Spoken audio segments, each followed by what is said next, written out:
पुंडलिक वरदा हरी विठ्ठल श्री ज्ञानदेव तुकाराम पंढरीनाथ भगवान की जय राजाधिराज प्रभु रामचंद्र भगवान की जय पवन सुत हनुमान की जय श्री गुरुदेव दत्त वासुदेव श्री गणेशाय नमः श्री प्रभु रामचंद्राय नमः करुणी जटायो उद्धारण श्री रामाने लक्ष्मण करावया सीता गवेषण ओनोपवन शोधिते असो पांडुरंगा सर्वप्रथम नमस्ते चरण संतांच्या त्यांच्या कृपाशीर्वादाने कथेचा विस्तार बाबाजी सद्गुरू असतो का बसलेले सर्व श्रोते मंडळी साधू संत यांना साष्टांगपणी पत्करून जयंती केली स्मरण सकळ विद्येचे वय आदी उपकरण तेची बंधू श्रीचरण सद्गुरूंचे ते नमस्कार होऊया आता असं मागच्या अध्यायाच्या ठिकाणी बोलत आता ऐकली प्रभू रामचंद्राने जटायूचा उद्धार केला कर्मगतीने आली तिथं बुद्धी करील काय बिचारी कर्माने धोला दिला 4 पुत्र दशरथाला 4 पुत्र दशरथ राजाला होतं पण एक बी टायमाला वेळेवर नव्हतं पण जटायूचं काय कर्म आहे प्रभू रामचंद्राच्या मांडीवर असणाऱ्या देवाच्या बापाला जी गती प्राप्त झाली नाही ती एका भक्ताला गती प्राप्त करून प्रभू रामचंद्राने दिली ही सुंदर गोड कथा पण असणारा मागच्या अध्यायाच्या ठिकाणी ऐकली आता प्रभू रामचंद्राने लक्ष्मणजी दोघंचे दोघं सीतामाऊलीचा शोध घेत घेत वन उपवन हिंडत हिंडत निघालेले आहेत कुठपर्यंत आले वन शोधिता लक्ष्मण तव देखता होय अपशकुन तेने भये कंपायमान सांगता होय श्रीरामा थोडस पुढे सरकले लक्ष्मणजी पुढे सरकल्या बरोबर त्यांना अपशकुन वाईट गोष्टी नजरेला येऊ लागल्या वाईट गोष्टी नजरेला आले की लक्ष्मणजी घाबरले काय खरं नाही म्हणले आता कसं काय असं व्हायला लागलं म्हणले प्रभू रामचंद्राच्या जवळ आले आणि घाबरून प्रभू रामचंद्राला काय विचारू लागले ऐका सौमित्र तेजस्वी महावीर परनारी सहोदर सत्यवादी अति पवित्र नित्य एकाग्र श्रीराम भजनी नित्य एकाग्र प्रभू रामचंद्राच्या भजनामध्ये सेवेमध्ये असणार परत स्त्री विषयी असणारा माता मानणारा एवढंच नाही जी काय प्रभू रामचंद्र आहेत ह्या प्रभू रामचंद्राची सेवा करणारे महान शूरवीर पराक्रमी असणारे लक्ष्मणजी खरं बोलणारे लक्ष्मणजी पण घाबरले प्रभू रामचंद्राच्या जवळ गेले आणि प्रभू रामचंद्राला दादा काय परिस्थिती आहे बघा पुढं श्रीराम भजन ऐसा सौमित्र अति पावन अशुभ चिन्ह अनुवादे ऐसा लक्ष्मण कैसा लक्ष्मण म्हणजे वर्णन केलं असणारे ग्रंथकर्ते शांती ब्रह्म एकनाथ महाराज म्हणू लागलेले आहेत तेजुन्या धनमान धनाचा त्याग केला आणि मानाचा सुद्धा त्याग केला आपलं लय अवघड मान नाही दिला तर पाहुण्याच्या गावाकडे सुद्धा जात नको बाबा त्याच्या गावाकडे काय मान सुद्धा देत नाही मानाचा त्याग केला प्रभू रामचंद्राचा भाऊ आहे म्हणजे किती मान मिळाला असता गावात राज्य करायला प्राप्त राज्याभिषेक अयोध्या नगराचा केला असता पण त्या मानाला लात मारले एवढंच नाही धन असणारे सर्व प्राप्त झालं असतं धनाचे असणारे लात मारले आणि एवढंच नाही त्याच्यानंतर रमा म्हणजे पत्नीला सुद्धा असणारा लक्ष्मणजीने सोडला आणि प्रभू रामचंद्राच्या सेवेमध्ये आनंद मानला आणि ते आनंद मानून प्रभू रामचंद्र बरोबर वनात आलेले आहेत आणि एका ठिकाणी आल्यानंतर ते घाबरलेले आहेत आणि घाबरून प्रभू रामचंद्राच्या जवळ जाऊन प्रभू रामचंद्राला आपल्याला वाईट गोष्टी नजराला आलेल्या आहेत आपल्याला भयानक क्रूरित असणारं चित्र दिसायला मिळालं त्याची माहिती सांगू लागले भावस्फुरती दुःखायमान अशुभ लावती लोचना तरी श्रीरामा होई सावधान अतिविघ्न दिसत आहे दादा माझे असणारे जे काय दंड आहेत भाऊ हात आहेत थरथर कापायला लागलेले हातात नावसन गेल्यासारखं वाटायला लागले असणारे डावी पापणी माझी असणारी लवती अशुभ चिन्ह आहे ती प्रभू रामचंद्र ज्या अर्थी मला असं होतंय त्या अर्थी नक्की आपल्याला पुढे थोडं सरकल्याबरोबर आपल्याला काहीतरी विघ्न येणार आहे काहीतरी दुःखाचा प्रसंग आपल्यावर येणार आहे प्रभू रामचंद्र सावध व्हा लक्ष्मणजी बोलू लागले सव्य जाती पैशाश कुशब्द बोलती वायास दिग्धा हे कोंदले आकाश दिसे त्रास पशु पक्षा बघा असणारा प्रभू रामचंद्र बघा पुढे बघा असं म्हणे असणारे वाईट शब्दाने असणारा कावळ्याचा आवाज येऊ लागलेला आहे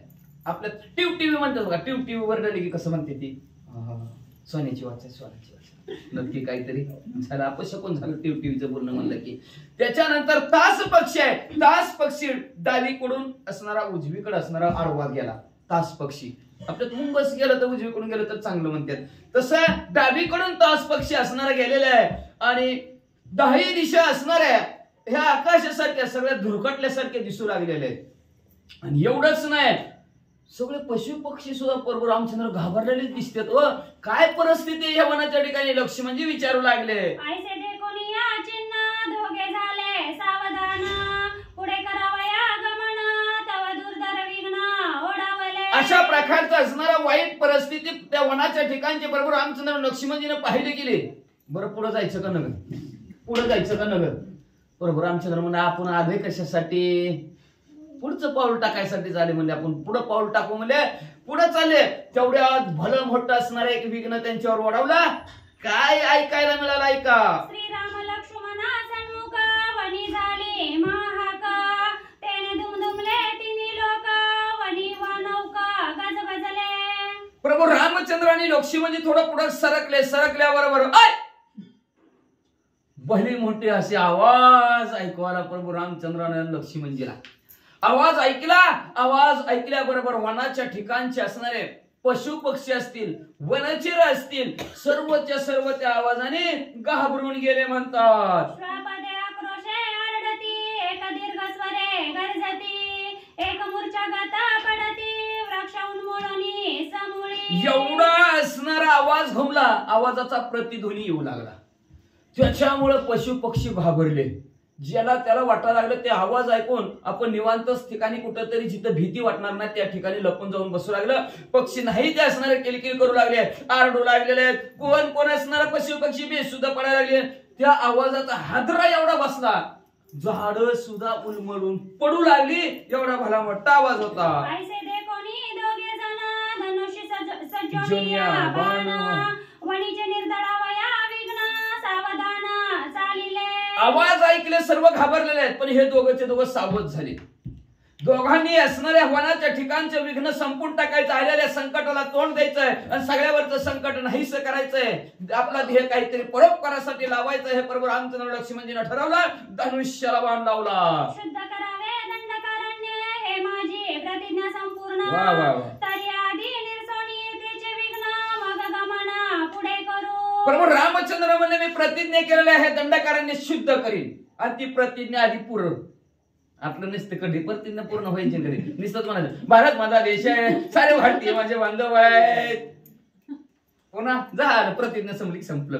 प्रभू रामचंद्र म्हणले मी प्रतिज्ञा केलेली आधी असणारे दंडकारण्य शुद्ध करील, संकट विरहित करील, विघ्न रहित करील आणि मग असणारे पुढे जाईल. मग लक्ष्मणजी आपण आलेल्या विघ्नाला तोंड देऊ आणि मग पुढे जाऊ. ऐसे बोलोनी श्री रघुनाथ विघ्न निर्सावया चालिला तेथा, तव राक्षसा अत्यद्भुत त्या वनात देखिला. आपली प्रतिज्ञा पूर्ण करण्यासाठी प्रभू रामचंद्र लक्ष्मणजीला बोललेले आहेत. प्रतिज्ञा भल्या भल्यांची पूर्ण झालेली आहे.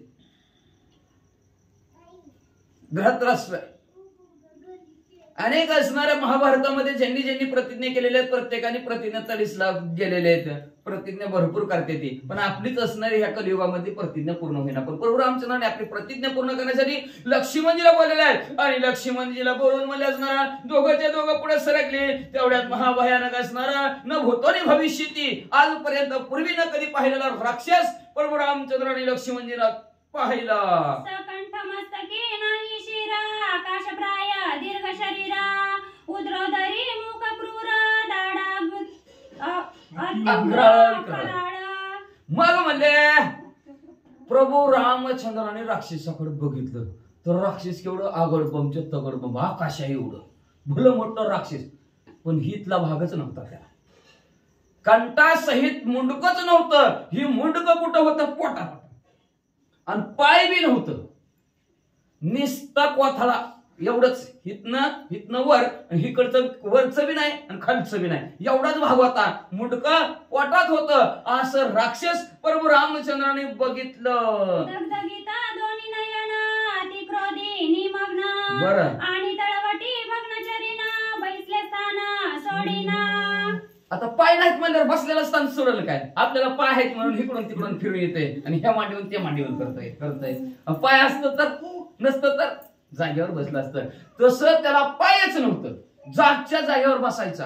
डोळं मात्र खाऊ नाही ती खात होतं, आपल्याला पुढे ऐकाय मिळालं, पिऊ नाही ती पित होतं, त्याच्यामुळे त्याचं डोळं सारखं लाल भडक होतं. लाल डोळं कोणाचं असते बघा, राक्षस म्हणजे लाल भडक असणारा त्याचा डोळं रागाने सारखं सारखं असणारा बघत होता, त्याच्यामुळे डोळं लाल भडक होते, मोठ्या मोठ्याने डोळे करून बघत होता.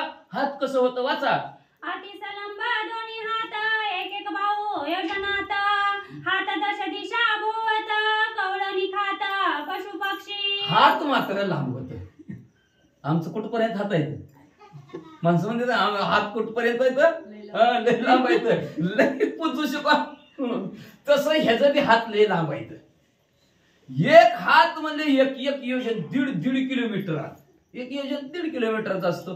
कोस 1.5 कोस, 1.5 कोसाचा पुन्हा किलोमीटर 3.5. म्हणजे बघा एक कोस म्हणलं तर 3.5 म्हणजे असणार बघा, त्याचं 4-5 किलोमीटर अंतर होईल. म्हणजे गणितात तज्ञ लोकांनी लावा, आम्ही गणितात फेल आहेत.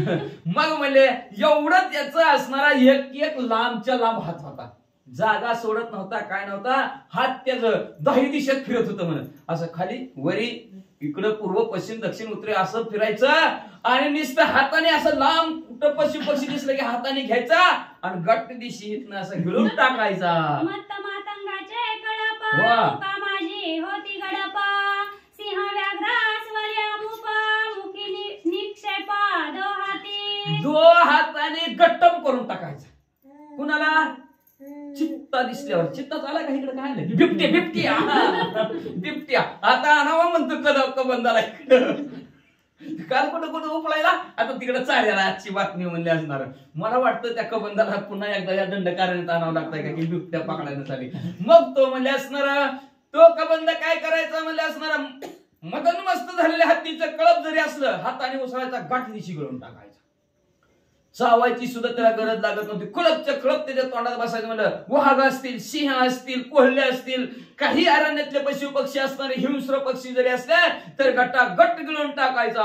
पक्षी उडता योजनात धरो निघाली मुखात, पशु वनांतरी चरत कवळणी समजत मुखी घाली. काय परिस्थिती होती त्याची, कसं एखादा पक्षी उडत उडत जरी चालला, हात लांब करायचा, जवळ एक योजन लगेच असं धराच्या गाठ दिशी गळून टाका, पशु पक्षाला गळून टाकायचा. आता त्या वनाच्या ठिकाणी गायी म्हशी चराय जरी आल्या तरी तो असणाऱ्या गाई म्हशीला उचलायचा आणि आपल्या तोंडात टाकायचा. गाव गाव उंच हात अखंड गगनात भोवत, प्राणी त्या ते न देखत धरोणी मुखात स्वय घाली. अहो त्याचा हात म्हणजे गाव गाव लांब. आता गाव गाठाची वाडी तिथपर्यंत त्याचा लांब म्हणजे हात. तिथं जायचं आणि तिथून पशु पक्षी चाललं की नुसतं धरायचं आणि खाऊन टाक गिळून. आता ही हिथच बसलेला. मग आता तेवढ्याच्या माणसाला हिथलं दिसणार आहे काय? दिसतच नव्हता, नुसतं हात दिसायचा. कुठनं आला काय की कुठनं खाऊन टाकतो काय की. पशु पक्षाला कळतच नव्हतं कुठनं हात येतं कसं आपल्याला संपवतंय. सगळे असणारे भीतीने व्याकुळ झाले. काय झालं पुढं? कबंद दिसे जैसा पर्वत, गुप्त करा भोवत गगनात, प्राण्यांचे लक्ष नाही तेथ धरोणी समजता मुखी घाली. पर्वतासारखा भला मोठं असणार त्याचं ध्येय होतं. बघा किती बी खाल्लं तरी पोटच भरत नाही. भरतंय का? अहंकारी लोभी माणूस, त्याला लोभ म्हणायचं. लोभ किती बी खाल्लं, किती बी मिळलं तरी कमीच. चालता चालता आपटी खाईल, जिथं उभं राहायचं नसतं तिथं उभं राहून तिथं आपटी खाईल. जेवताना तोंडी लावून भज्या खाईल. पळता पळता धपकन पडत. काही कर प्रयत्न करेल लोभासाठी, पण पोट काय भरत नाही. तसं हसणारा हा लोभी असणारा पर्वतासारखा भला मोठा होता, पण त्याचा हात गुप्तच होतो. कळतच नव्हतं, दिसतच नव्हतं. फक्त पशु पक्षी पूर्ण चालला, कोणतरी दिसलं मनुष्य रोज चालणार पाकुरीशी तोंडात घालणार, अशा प्रकारचा त्याचा कार्यक्रम चालला होता. पोट कवा भरत होतं का नव्हतं वाचा. मारावया राम लक्ष्मण रावणे धाडिले 8 जण, मागच्या ते राक्षसा मावळी दारुण, दोघांची दारुण मारावया. परवा दिवशी आपण अध्यायात ऐकला, ते सीतामाऊलीला पळवून नेताना राजा रावण म्हणला, सीतामाऊली मारला तुझा राम प्रभू रामचंद्र मेला की म्हणले. त्याच दिवशी तिने 8 जण पाठवलेली होती मारायला. बरोबर होता राजा रावणाला नक्की मारला असं म्हणलं. पण कशाचं मारलं? प्रभू रामचंद्रापर्यंत 8 जण पोहोचलीच नाही. ती दंड करण्यात आली आणि नेमकं ह्याच्या एरियात आली कबंदाच्या. या 8 जण एका हातात 4 आणि एका हातात 4 अशी एकत्र केली की गाठ दिशी गळून टाकली. आटीची आटी बेपत्तात. राजा रावणाला निरोप सांगाय सुद्धा अजून आली नाही. ती शांती ब्रह्म एकनाथ महाराजांनी लिहिलेलं नाही. मारली हे का माघारी आली. त्यांना म्हणले कबंदानेच खाऊन टाकलं. पुढील हाती गुडवी पिनी वाट धरणी मारावया दोन्ही आठही निघाले कबंदवणी तव तेने धरुणी बक्षिले. मग त्या राजा रावणाने त्यांना सांगितलं होतं त्या 8 जणांना जावा त्या प्रभू रामचंद्र लक्ष्मणजीला झोपीत मारा नाहीतर विष घालून मारा. एवढंच नाही पाणी पित असताना पाणी पाजून मारा नाहीतर पाण्यात ढकलून द्या मरू दे म्हणले असणार. कुठं ना कुठं तरी कसं तरी फसवून मारा. सावध तिने मरत नाही ती कसं बी मारा म्हणून ते 8 जण पाठवली होती. पण ह्या आटीच्या आटी नेमकं कबंदाच्या इहिऱ्यातनं चालले. कबंदाने बघितलं बरं झालं लय मोठी त्या गडबमच्या तगड बाबा ती म्हणजे आटीची आटी त्यांनी खाऊन टाकली. त्यांचे भक्षण मग पुढे धरावया राम लक्ष्मण लक्ष लावणी राहिलासे. मग त्या कबंदाने म्हणजे ह्या आटीच्या 8 जणाला खाल्लं. मग ती विचारलं असं त्या कबंदाने त्या दिवशी अरे तुम्ही इकडं कसं काय म्हणजे आपल्या पार्टीची माणसं आहे का नाही ज्याचे जवळ येत असतं म्हणजे आपल्या पार्टीची माणसं कसं काय तुम्ही. अहो म्हणजे ह्या प्रदेशामध्ये प्रभू रामचंद्र लक्ष्मणजी आलेत म्हणले आणि त्यांना मारण्यासाठी आम्हाला राजारामांनी पाठवलं होतं म्हणलं असं. मग कबंद त्या दिवसापासून ह्या 8 जणांना खाल्ल्यापासून आज प्रभू रामचंद्र येतील आज लक्ष्मणजी येतील आपल्याला भेटतील त्यांना बी खाऊन टाकू हा विचार करत म्हणलं कबंद त्या दिवसापासून 11 दोन्ही 11 आणि 11 22 11व्या अध्यात म्हणतात महाराजांचा आता 22 वाचा झाला म्हणजे 11 दिवस झालं ती वाट बघत होती म्हणजे वाचा 3 दिवस.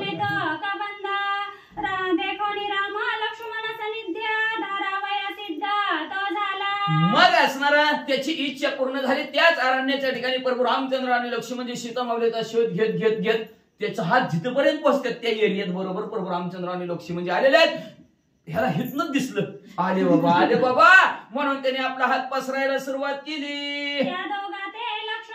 कबंदे दोन्ही भाऊ पसरवणी दोही हाती धरले दोन्ही आवरवणी निज बळे. आपली ताकद सर्व असणारे पणाला लावली त्या हाताच्या ठिकाणी हात दोन्हीच्या दोन्ही पसरलं आणि दोघांना बी कवड्यात घ्यायचं आणि आपल्याकडे हळूहळू वडायला सुरुवात केली. त्यांचे करावया भक्षण कबंदवडी रघुनंदन लक्ष्मण तव श्रीराम ओढे ना अनुप्रमाण देखोनी आपण साशंक. मग आपल्या कवड्यात दोघांना बी धरलं आणि हळूहळू आपल्याकडे वडायला लागला. आता ह्यांना गिळून टाकायचं म्हणून पण वडाया गेला जागचं दोघं बी हल्ला नाही. तिळभर सुद्धा जागची हल्ली नाही ती दोघं. कबंद म्हणला काय भानगड आहे म्हणला कुठला दिसता असा हात लावला अशी मुठ दाबली की मुठीत येत होता पट दिशी माझ्या तोंडात जात होता. पण ही जागचीच कस काय हल्ला ना ती मनात शंका निर्माण झाली. पुढे काय करू लागले कबंद माझ्या कबंदाची निज शक्ती आता दोन्ही माणसे न ओढवती तरी याचे ठाई दुर्धर शक्ती याची पुढवृत्ती कुसोपा. मग म्हणले असणारा कबंद म्हणला वडा वडा वडा वडा वडानाच जोर लगा के हैश्या वडानाच दोन्ही हाताला पुन्हा म्हणू लागला तरी वडानाच जागच्या हलनाच. कबंद विचार करायला लागला 2 माणसं मला वडाना ती अख्ख कळपच्या कळप हत्तीचा गाठ दिशी गळून टाकत होतं. 2 माणसं वडाना ती म्हणले काय ताकद असेल काय पुरुषार्थी असतील काय पराक्रमी दोघं असतील म्हणले. ही कुणाच्या कुळातली आहे ती कुणाची पोर आहे ती आपण जरा ह्यांची विचारपूस करावी असा विचार कबंदाच्या मनामध्ये आला. तुम्ही कोणाचे पै कोण आणि येते यावया काय कारण या ठायाचे आले ती जाण मुख्य भक्षण ते माझे. तुम्ही कुठल्या होत म्हणले कुणाचे होत म्हणले तुम्ही म्हणले अहो ह्या वनात आलं की माझंच गिऱ्हाईक आहे आमच्याच दुकानात येते म्हणजे दुसऱ्या दुकानात अजिबात जातच नाही म्हणले. हो काही माझं दुकान म्हणले आला की गिळून टाकतोय म्हणले मी दुकानदार नाही काय काय बरं हुडकायला गेला गिरायक हुडकाय बघ म्हणलं असणारा कबंद म्हणले माझंच असणार हे सर्व ते सर्व गिरायका म्हणले हिथं आलं की माझं खाजच असतंय. तुम्ही कोणात कुठल्यात सांगा लवकर. एकच मिनिट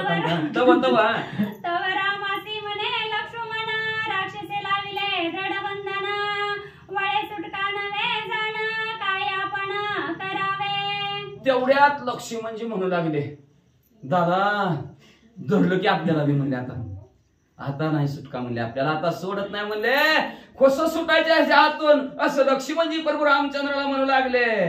राम म्हणे लागल्या दृढबंधना, तरी आपण सोडवावे आपण, दुजाची करी जो आस जाणा, ही नदी न तो न पुसका. प्रभू रामचंद्र असणारे लक्ष्मणजी म्हणू लागलेले आहेत. हॅलो, हा बर शिव,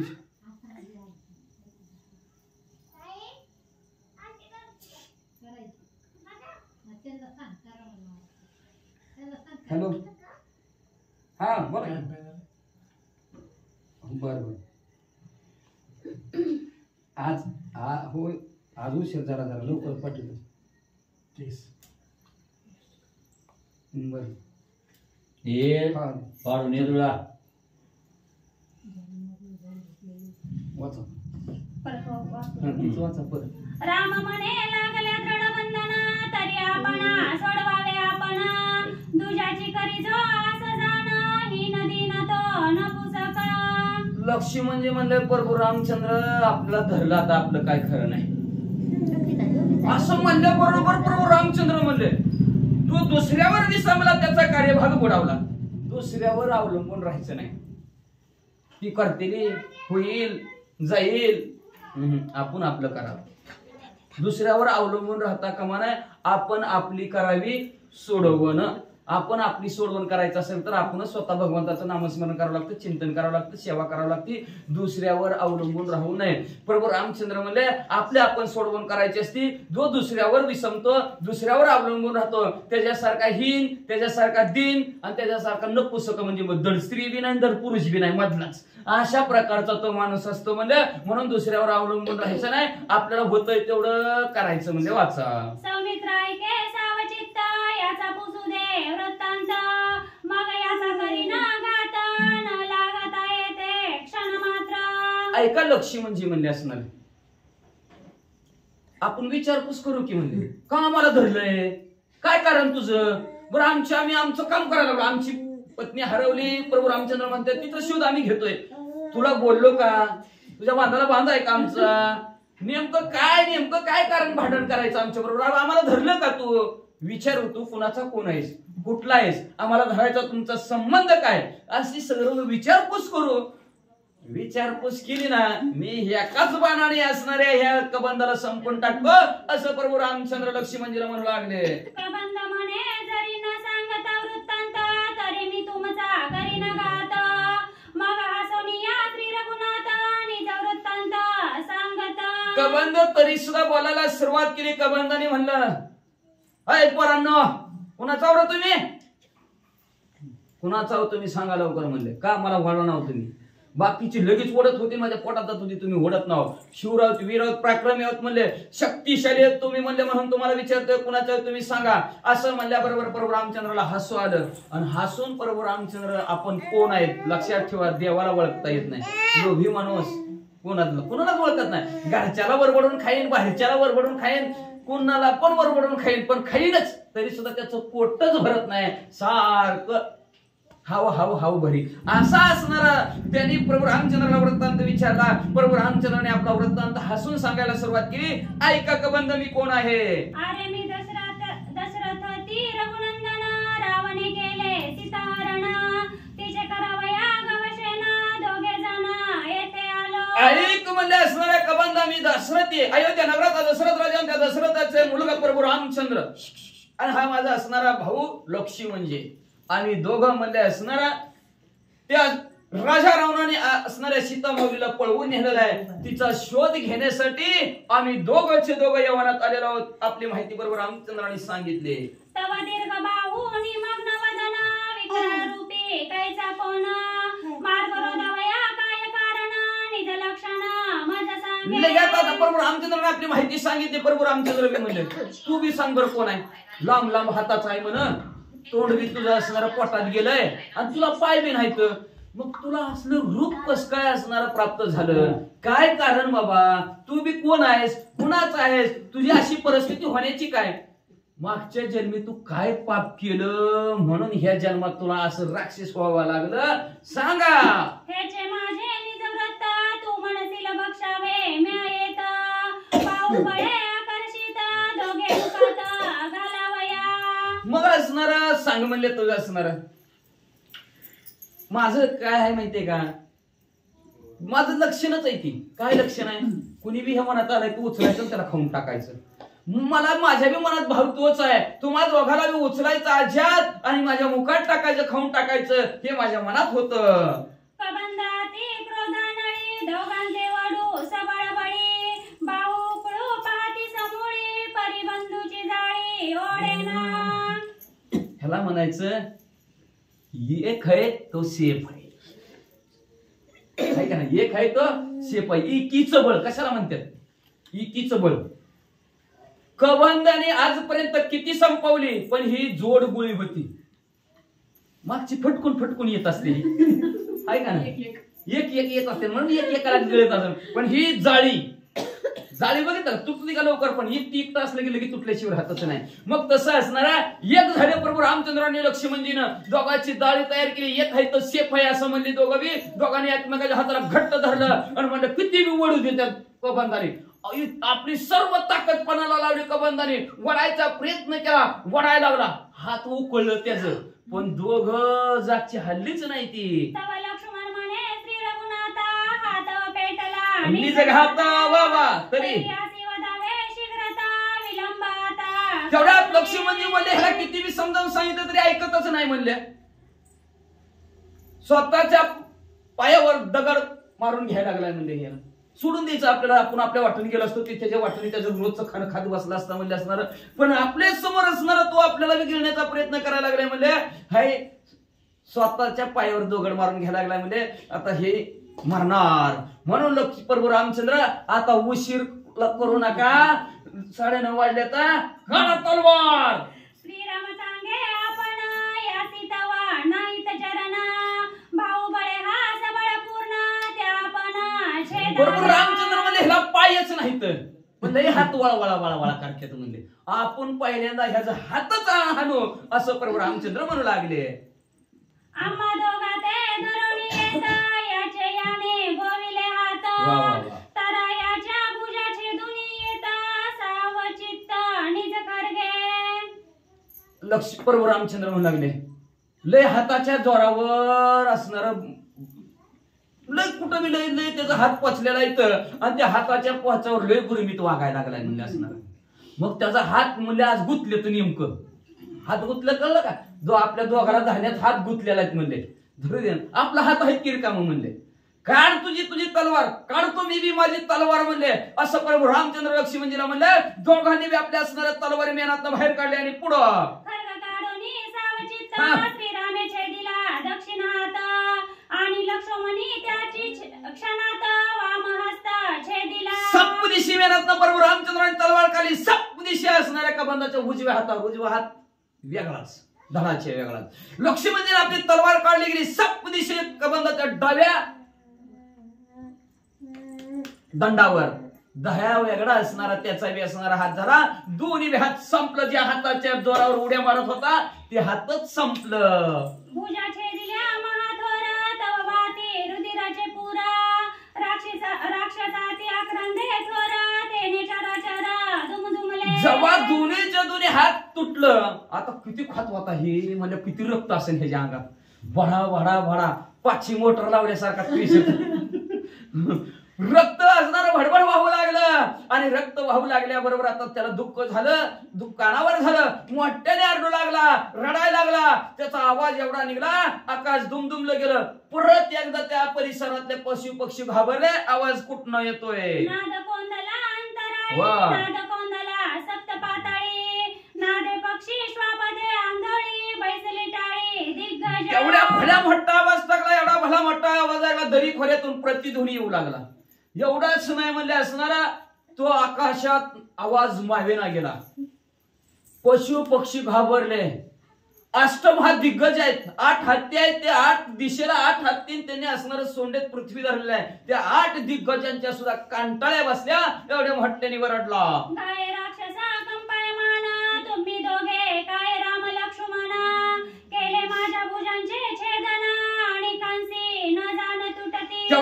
असणारा घायाळ झालेला राक्षस म्हणू लागला, काय प्रभू रामचंद्र, काय लक्ष्मी म्हणजे तुम्ही शूरवीर पराक्रमी आहात म्हणले. आजपर्यंत माझ्या हाताला पाहण्याची ताकद कोणाच्यात नव्हती, हात सुद्धा माझं कोणाला दिसत नव्हतं, एवढं माझ्या हातामध्ये चालाकी होती. पण ते आज तुम्ही माझे हात दोन्हीच्या दोन्ही कापले.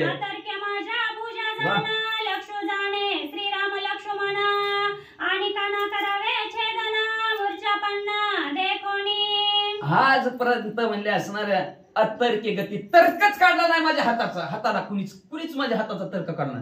कुठून येतो, कुठं फिरतो, कसं कोणाला खाऊन टाकतो, कोणाला माझा असणारा हात आजपर्यंत दिसलं नाही. पण ते अतर्क्य तर्क न काढता येणारे हात आज प्रभू रामचंद्र आणि लक्ष्मणजीला दिसले आणि दोन्हीच्या दोन्ही माझा हात दोघांनी कापलं, बेशुद्ध अवस्थेत पडलं. आणि काना कळे माझी गोष्टी आणि कमज दे कथा दृष्टी मूर्छा पन्ना पडती सृष्टी ते उठाउटी मी बक्षी. काय सांगायचं, आणि कालला सुद्धा मी कळत नव्हतं, दिसतच नव्हतं. आता बसायचा हिथून गावगाव हात लांब होतं, तिथनच खाऊन टाकायचं, त्याच्यामुळे कोणाच्या दृष्टीला पडत नव्हतं, दिसत नव्हतं, कोणाला सुद्धा कळत नव्हतं मी कसा आहे काय आहे. नुसतं कधी एखाद्याने जर मला जर बघितलं तर ती माणूस जागच्या जागेवर बेशुद्ध पडायचं. पडेल का नाही, भूत बेशुद्ध आहे का नाही. भूत म्हणलं की माणूस घाबरून बेशुद्ध पडायचं, नुसतं म्हणलं तर बेशुद्ध पडतंय, आणि दिसल्यावर मग तसं ती भूतासारखं असणारा मी दिसायचा. त्याच्यामुळे मला बघितल्यावर भले भले पशु पक्षी सुद्धा बेशुद्ध पडायचे. पण आज ते प्रभू रामचंद्र लक्ष्मी म्हणजे निधळे छातीचे समोर. माझ्या भुजांचे बळ संपूर्ण ओढिताना ओढती दोघे जण आणि बळे भाऊंचे केले छदन तरी राम लक्ष्मण तुम्ही दोघे. तर असणारे तुम्ही दोघं कळलं मला कोण होते. आता तुम्ही दोघं विचारायची गरज नाही, सांगायची गरज नाही. म्हणले माझ्या हातामध्ये जी काय ताकद होती त्या ताकदीच्या जोरावर भल्या भल्यांना मी संपवलं. पण त्या आज हातांची ताकद तुमच्या समोर अपुरी पडली. तुम्ही मला त्या ताकदीनं वडला नाहोत आणि वडला नव्हती नाहोत, पण तुम्ही माझ्या असणार दोन्हीचे दोन्ही हात कापून काढला. तुम्ही राम आणि लक्ष्मणच आहोत. तुमचा गावा लागता देखा दुःखाना सोनी वाटे सुख श्रीराम सौमित्रा तुम्ही आवश्यक ललिका आणि शक्ती. तुमच्या असणाऱ्या शक्तीचं वर्णनच करता येत नाही, अलौकिक ज्याचं लौकिकच करता येत नाही, एवढी शक्ती एवढी ताकद सांगता येत नाही. असे तुम्ही दोघंचे दोघं ताकदवान बलशाली आहोत. म्हणले का तुमचा घाव लागला, तुमची असणारे आम्हाला ती शस्त्राचा घाव लागला आणि त्या घावाने माझं असणार दुःख संपलं, मला सुख वाटलं. काय ताकद असेल प्रभू रामचंद्राच्या घावामध्ये म्हणजे असणार. दुःखच माझं सर्वच्या सर्व संपवलं, मला सुखी केलं. असं असणारा सुभाऊ नाही असणारा कबंध बोलू लागला. ऐसे ऐकोनी राक्षस वचन सौमित्र सांगे आपण आम्ही दोघे श्रीराम लक्ष्मण सीता गवशेन करू आलो. असं राक्षस बोलल्या बरोबर लक्ष्मणजी म्हणजे हो हो हो हो तुम्ही म्हणता ती बरोबर आहे. हे प्रभू रामचंद्र मी लक्ष्मणजी आम्ही दोघं सीता मावलीचा शोध घेण्यासाठी हे वनात आलेलो आहोत. लक्ष्मणाच्या प्रश्नावरून वा तो बंद आपलं नाही तर नाही लावा. तव लक्ष्मण पुसे राक्षसासी तरी तू कोण येते वनवासी शिरच्छरणे विन कंदवासी येते रावयासी काय कारण. असं म्हणले असणारे लक्ष्मणजी असणारे त्या कबंधाला विचारू लागले. तू म्हणले तू कुणाचा कोण आहे, कुणाचा सर म्हणजे तू ह्या मनात तुम्हाला राहायची काय गरज म्हणजे असणार. आणि इतर राहताव म्हणले. पण म्हणले असणार तुम्हाला मुंडकं ज्या ठिकाणी माणसाला मुंडकं असतं त्या ठिकाणी असणार मुंडकं कसं काय नाही, तुमचं मुंडकं पोटात कसं काय आणि तुम्हाला पाय बी कसं काय नाही तर असं लक्ष्मणजी विचारू लागले. प्रचंड चरणे विना येते कैसे आगमन आणि उदर दिसे क्रूर वदन दीर्घ दर्शन विक्राळ. कसला असला आगडबमच्या तगडबम पर्वतासारखं तुमचं असणार रूप आहे म्हणले असणार. पाय बी नाहीत, मुंडकं बी नाही आणि नुसतं एवढा भाग म्हणले पर्वतासारखा एवढा मोठाच्या मोठा आणि पोटात तोंड म्हणले. तुम्हाला कस काय बरं तुम्हाला एवढी असणारी परिस्थिती तुमच्यावर आली गेली, कस काय तुम्हाला असं रूप दिली देवाने दिलं, काय केलं तुम्ही असं असणार लक्ष्मणजी विचारू लागले. तुझ्या मुखाहाती पशु पक्षा झाली शांती कवळणी शाप दे दोन्ही हाती ऐसा ती शुद्धार्थी तू कोण. शुद्धार्थी तू कोण. शुद्धार्थी भुक्याच द्याला. अजून यांची भूक वाढली उद्या 150 वय होती मग. बरोबर बरोबर. मला वाटलं ह्यांना लय भूक लागली होती, पळत पळत आलेत म्हणून म्हणतात जीव द्या फुल कटाळी जेवण करणार. अहो वाचण्याची भूक म्हणतो आम्ही, ती भूक नाही, ती भूक जेवण आला म्हणतो पाहुण्याची इथं. खुले बी बोली म्हणले जेवण असं म्हणले असणार आहे. बरोबर. लक्ष्मी म्हणजे त्या कबंधाला विचारू लागले, अरे कबंधा म्हणले असणार तुझ्या मुखामध्ये अनेक पशु पक्ष्यांची शांती झाली, तर तुझं पोट कस काय भरलं नाही, कस काय तुला कंटाळा आला नाही, बास कस काय तू म्हणला नाही म्हणले असणार, आणि तरी तू काच भुकेजलेला आहे असं लक्ष्मी म्हणजे ना त्या कबंधाला विचारलं. ऐकोनी लक्ष्मणाचे वचन राक्षस स्वय संतोषान मग आपुले पूर्वविधान स्वय सावधान सांगता. अशा प्रकारे लक्ष्मी म्हणजे बोलल्या, बक्षी म्हणजे बोलल्याबरोबर आनंद असणाऱ्या त्या कबंधाला झाला. कबंध असणार आपलं जे काय पूर्वी कोण होतं, काय मागच्या जन्मात असणारं पाप केलं, त्याच्यामुळे असणारे ह्या जन्मात ह्या पापाचं फळ भोगावं लागलं. लक्ष्मी नाही का कश्यपाची प्रिय पत्नी दिती आदिती आणि धनी, जे का रूपे श्री समानी ते माझी जननी श्रीरामा. ऐका प्रभू रामचंद्र म्हणले, लक्ष्मी म्हणजे ऐका कश्यपाला 13 पत्न्या त्याच्यातले असणारी दिती अदिती आणि दनी ही असणाऱ्या तिन्ही आवडत्या असणाऱ्या कश्यप ऋषी होत्या. त्याच्यातली जी काय असणारी दनी रूपाने लक्ष्मी सारखी होती, ती माझी आई होती म्हणले. तरी त्या धनुचा पुत्र मी प्रिय पूर्ण, या लागे माते म्हणते धनु रूपे मदन मोहन सबळे पूर्ण बळवंत. मग धनु असणारी आवडती कश्यपाची पत्नी होती, त्या धनुचा मुलगा मी. मग असणारा त्या धनुचा मुलगा आहे म्हणून मला सगळे धनु धनुच म्हणायला लागली म्हणले. मग मी अतिशय शूर वीर पराक्रमी बलशाली ताकदवान होतो. रूपाय वन्य संपत्ती अंगीच्या बळाची उद्धती, नाना वदना विकट वृत्ती ऋषी वनांती बेडसावी. मग म्हणजे असणारा बाळपण गेले नेहता तारुण्याच्या विषयी मसमस करी. तारुण्यात आलो नाही, बाळपणी खेळण्यात गेलं, तारुण्यात आलो की त्या ताकदीवर मुसमुस मुसमुस करायला लागलं. जैसा बैल, त्या बैलासारखं म्हणले असणारा मी फासफूस फुस मुस मुस मुस करायला लागलो. आणि एवढा मला असणारा गर्व माझ्या ताकदीत आणि बळाचा झाला. त्या ताकदीच्या आणि बळाच्या जोरावर ह्या अरण्याच्या ठिकाणी जी काय ऋषी मंडळ तप ध्यान करण्यासाठी येत होते, त्या ऋषीवर्याला मी भीती दाखवायला लागलो. असं तोंड हाव आपण कसं भ्याव दाखवतो का अंधारात माणसाला, तसं म्हणजे मोठं तोंड करून भीती दाखवत होतो. तुळशी रामा ऋषीसी वनी वेचता वनफळांसी, मी आदोमुखे बेडसावे त्यासी तव त्याने क्रोधेविषी शापिले. महान ऋषी होते, आपल्या शरीराने म्हणजे असणार काय करायची, झाडावर आता ती ऋषी मंडळ वनात फिरायचं म्हणजे फळमुळा त्यांचा, मग ती फळ असं वर काढायला गेलं का नाही, मी खाल्लं यायचो भाऊ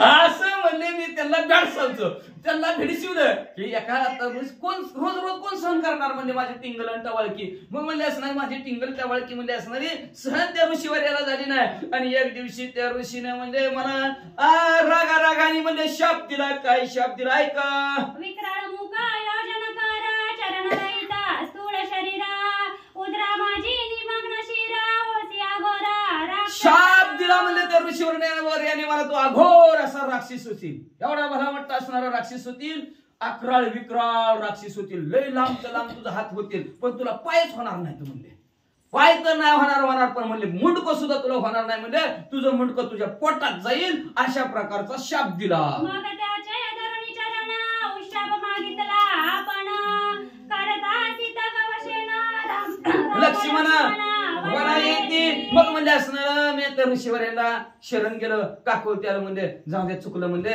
भीती ती तारुण्याच्या असणाऱ्या अवस्थेमध्ये लय मधामध्ये लय ताकदीने उगं भेडसावायला गेलो. तुम्हाला माझ्या पण चूक झाली, पुन्हा अशा प्रकारची चूक होणार नाही, मला उशाप द्या. मग ते ऋषी मंडळीला त्यांची किंवा आल्यानंतर त्या ऋषी मंडळीने असणार उशाप दिला. प्रभू रामचंद्र आणि लक्ष्मी म्हणजे ह्याच वनाच्या ठिकाणी सीता माऊलीचा शोध घेण्यासाठी येतील. सीता माऊलीचा शोध घेत असताना त्यांचं आणि तुमचं दर्शन होईल, भेट होईल.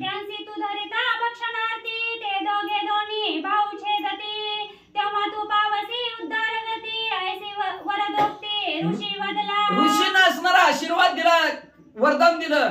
तुम्ही म्हणले असणारा त्या दंडकारण्याच्या ठिकाणी पडसाल, लांब हात तुमच्या येतील, तुम्ही सगळ्यांना त्या वनाच्या ठिकाणचा असणारा सगळ्यांना उपद्रव, सगळ्यांना कष्टी दुःखी करचाल. पण त्याच वनात प्रभू रामचंद्र लक्ष्मीजी सीता माऊलीच्या शोधासाठी आलं ना, तुम्ही त्यांना गिळायला जाचाल. गिळायला गेले की ते तुमचे हात दोघेचे दोघं एक एक हात कापून टाकतील. हात कापल्याबरोबर तुम्हाला सुख आनंद प्रभू रामचंद्र देतील, तुमचा उद्धार होईल. ती राक्षसी रूप जाईल, पुन्हा दिव्य असणाऱ्या माणसाच्या रूपात तुम्ही याचाल. आणि माझी उद्धती ते मी सांगे तुम्हा प्रती नटपुष्कला प्रजापती तपोनिवृत्ती संतोषोनी. मग म्हणले अजून एक तुम्हाला असणारे माझं असणारं वरदानाची एक गोष्ट सांगतो म्हणले, तुम्हाला ऐका म्हणले. मी पूर्वी असणारं तप केलं, तप केल्यानंतर मला असणारे ब्रह्मदेव प्रसन्न झाले आणि त्या ब्रह्मदेवाने मला काय वरदान दिलं सांगू का? सांगा सांगा म्हणले. तपे प्रसन्न केला विधाता ब्रह्मशाप अनिवार्य म्हणता द्विजशापी नचले सामर्थ्यता म्हणे नानथा ऋषी भाषिता. मग म्हणले असणारा ब्रह्मदेव प्रसन्न झाले. प्रसन्न ब्रह्मदेव झाल्यानंतर म्हणले असणारा ब्रह्मशाप आहे, त्याचं निवारण करता यावं असणार म्हणजे. एवढंच नाही म्हणले असणार ते असणारा शाप दिलेला ब्राह्मणावर चालणार नाही, अशा प्रकारचा उशाप ब्रह्मदेवाकडून मागून घेतला. न निवारावे ऋषी शापासी मग मागितले दीर्घायुष्यासी ब्रह्मयाने देऊनी त्यावरासी अदृश्यसी तो गेला. मग म्हणले असणारा ब्रह्मदेवाने तप केल्यानंतर ब्रह्मदेव प्रसन्न झाले. प्रसन्न झाल्यावर म्हणले असणार त्या ऋषी शापाचं निवारण व्हावं. पण ब्रह्मदेव म्हणले होणार नाही, ब्रह्माचा लेखन कधी न चुका. ब्रह्माने दिलेला शाप तो तुम्हाला अंगीकारावाच लागेल. ब्रह्मदेव सुद्धा म्हणले मी बी त्याच्यात असणार काही करू शकत नाही, तुम्हाला शाप भोगावाच लागेल. बरं म्हणले भोगावं लागेल, पण मला लय मोठं आयुष्य प्राप्त व्हावं, लय मोठं असणार मी जगावं, अशा प्रकारचं तरी आशीर्वाद द्या. ब्रह्मदेव म्हणले तथास्तु, लय दिवस जगशील म्हणले, खाकावर खायचं तर खा म्हणले. मग असं ब्रह्मदेवाने असणारा आशीर्वाद दिला. ब्रह्मदेव गुप्त झाले. वावया ब्रह्मशाप प्राप्ती गर्व वाटला माझे चित्ती मी तव चिरंजीव त्रिजगती इंद्रादी किती मज पुढे. मग म्हणले तथास्तु म्हणले आणि ब्रह्मदेव निघून गेले. मी बी म्हणलं लय दिवस आता जगणार, मी चिरंजीवच झालो. मी चिरंजीव झालो म्हणल्यावर आता मी मरणारच नाही, चिरंजीव झालो म्हणून आता मी सगळ्या लोकांना त्रास द्यायला सुरुवात केला. इंद्राधिक देवांना ही त्रास द्यायला सुरुवात केली. सर्व असणाऱ्या जीव जंतूला ह्या अरण्यात कुणी त्यांना सगळ्यांना त्रास द्यायला सुरुवात केली. अशी ही माझी कर्मगती आहे, असा कबंध प्रभू रामचंद्राने लक्ष्मणजीला आपली हकीकत सांगू लागला. आता पुढे त्या कबंधाचा उद्धार प्रभू रामचंद्र कसं करतील, मुक्त कसं करतील, आणि तो कबंध सीता मावलीला राजा रावण कुठं घेऊन गेला ह्याचा सुद्धा पत्ता असणार. पुढचा मुक्काम प्रभू रामचंद्राला कुठं करायचा. प्रभू रामचंद्र म्हणते बरं रात्रभर तुझ्या पैसेच बसतो म्हणले का पाहण्यात म्हणजे आजचे दिवस, उद्या त्याला तुम्हाला सांग पत्ता. कबंध म्हणला बरं बरं उद्या त्याला 8 वाजता सांगतो. पुंडलिक वरदा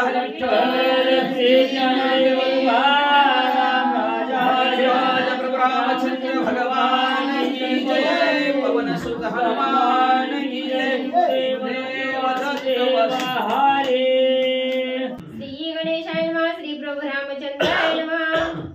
ऐसी या गर्वाची उद्धती घ्यावया त्याची स्वर्ग संपत्ती झाली इंद्रपदाची प्राप्ती मज शचीपती कोपला.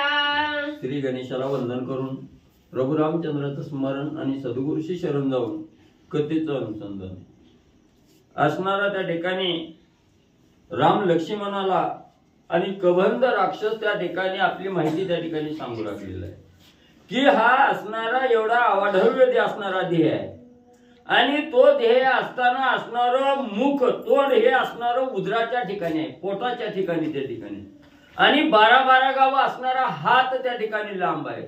मग असा असणारा देह पाडण्याचं कारण काय त्या ठिकाणी रामाने विचारलं गेलं. कबंध सांगू लागला ब्रह्मदेवाचं असणारं वरदान त्या ठिकाणी मिळालं गेलं. मग असणारं त्या ठिकाणी वरदान मागितलं गेलं. शापाला उशाप त्या ठिकाणी मागण्यासाठी असणारा कबंध त्या ठिकाणी ब्रह्मदेवाला बोलू लागला. त्यावेळेस असणाऱ्या ब्रह्मदेवाला सांगितलं मला असणारं दीर्घायुष्य त्या ठिकाणी मिळावं म्हणून मला असणारा आनंद म्हणजे त्या ठिकाणी झाला. मग माझी असणारी एवढी घोर तपश्चर्या त्या ठिकाणी गेली आणि या तपश्चर्याच्या जोरावर असणारी स्वर्ग संपत्ती मला त्या ठिकाणी प्राप्त होणार होती. असणारा इंद्रपद मला त्या ठिकाणी मिळणार होतं. याचा असणारा आनंद म्हणजे मला त्या ठिकाणी प्राप्त झाला. कबंध सांगू लागलेला आहे मज आयुष्य आहे संपूर्ण इंद्र मारावया आवश्यक कोण येण्याची अति गर्वे जाण युद्ध दारुण म्या केले. मग कबंध बोलू लागलेला आहे. कबंध म्हणतोय मी माझ्या तपश्चर्याच्या जोरावर ब्रह्मदेवाकडून वरदान त्या ठिकाणी मिळवलं गेलो आणि दीर्घायुष्य त्या ठिकाणी झालो. म्हणून असणारा त्या ठिकाणी इंद्राला असणारी चिंता त्या ठिकाणी लागली की ही बाबा आपली खुर्ची त्या ठिकाणी बाळकावेल आणि आपलं पद हारून म्हणजे हा त्या ठिकाणी गेल. म्हणून इंद्र मारण्यासाठी टपल. म्हणून कबंध त्या ठिकाणी सांगू लागला की मी एवढा आता अमर त्या ठिकाणी झालो, दीर्घायुष्य मला त्या ठिकाणी प्राप्त झालं. मग इंद्र हा माझ्या पुढे असणारा एक चिलट आहे, मशक आहे म्हणजे त्या ठिकाणी त्याच्या अंगी काय सामर्थ्य आहे म्हणजे मला मारायला. म्हणून असणारा कबंध त्या ठिकाणी बोलू लागलेला आहे. तीक्ष्ण वज्र शतधारा घाय आणि त्याला पुरा शरीर निमग्न केले शिरा चरणधारा खंडिले. मग असणाऱ्या इंद्राने ठरविलं गेलं माझी खुर्ची बाळकावल म्हणून ह्याला काहीतरी विघ्न त्या ठिकाणी करावं. म्हणून इंद्राच्या हातात अतिशय तीक्ष्ण असणारं शस्त्र म्हणजे वज्र आहे त्या ठिकाणी आणि या असणाऱ्या वज्राचा घाव त्या ठिकाणी माझ्या असणाऱ्या देहावर त्या ठिकाणी घातला गेला. मग माझं शरीर त्या ठिकाणी छिन्न विछिन्न त्या ठिकाणी केलं. असणार त्या ठिकाणी एवढा मार म्हणजे असणाऱ्या इंद्रानं त्या ठिकाणी आणि दिला गेला. काय दुःखी झालो अत्यंत इंद्रासी म्हणे मी न करी घात. तव तो म्हणे तू चिरंजीवित जीवितांत घडेना.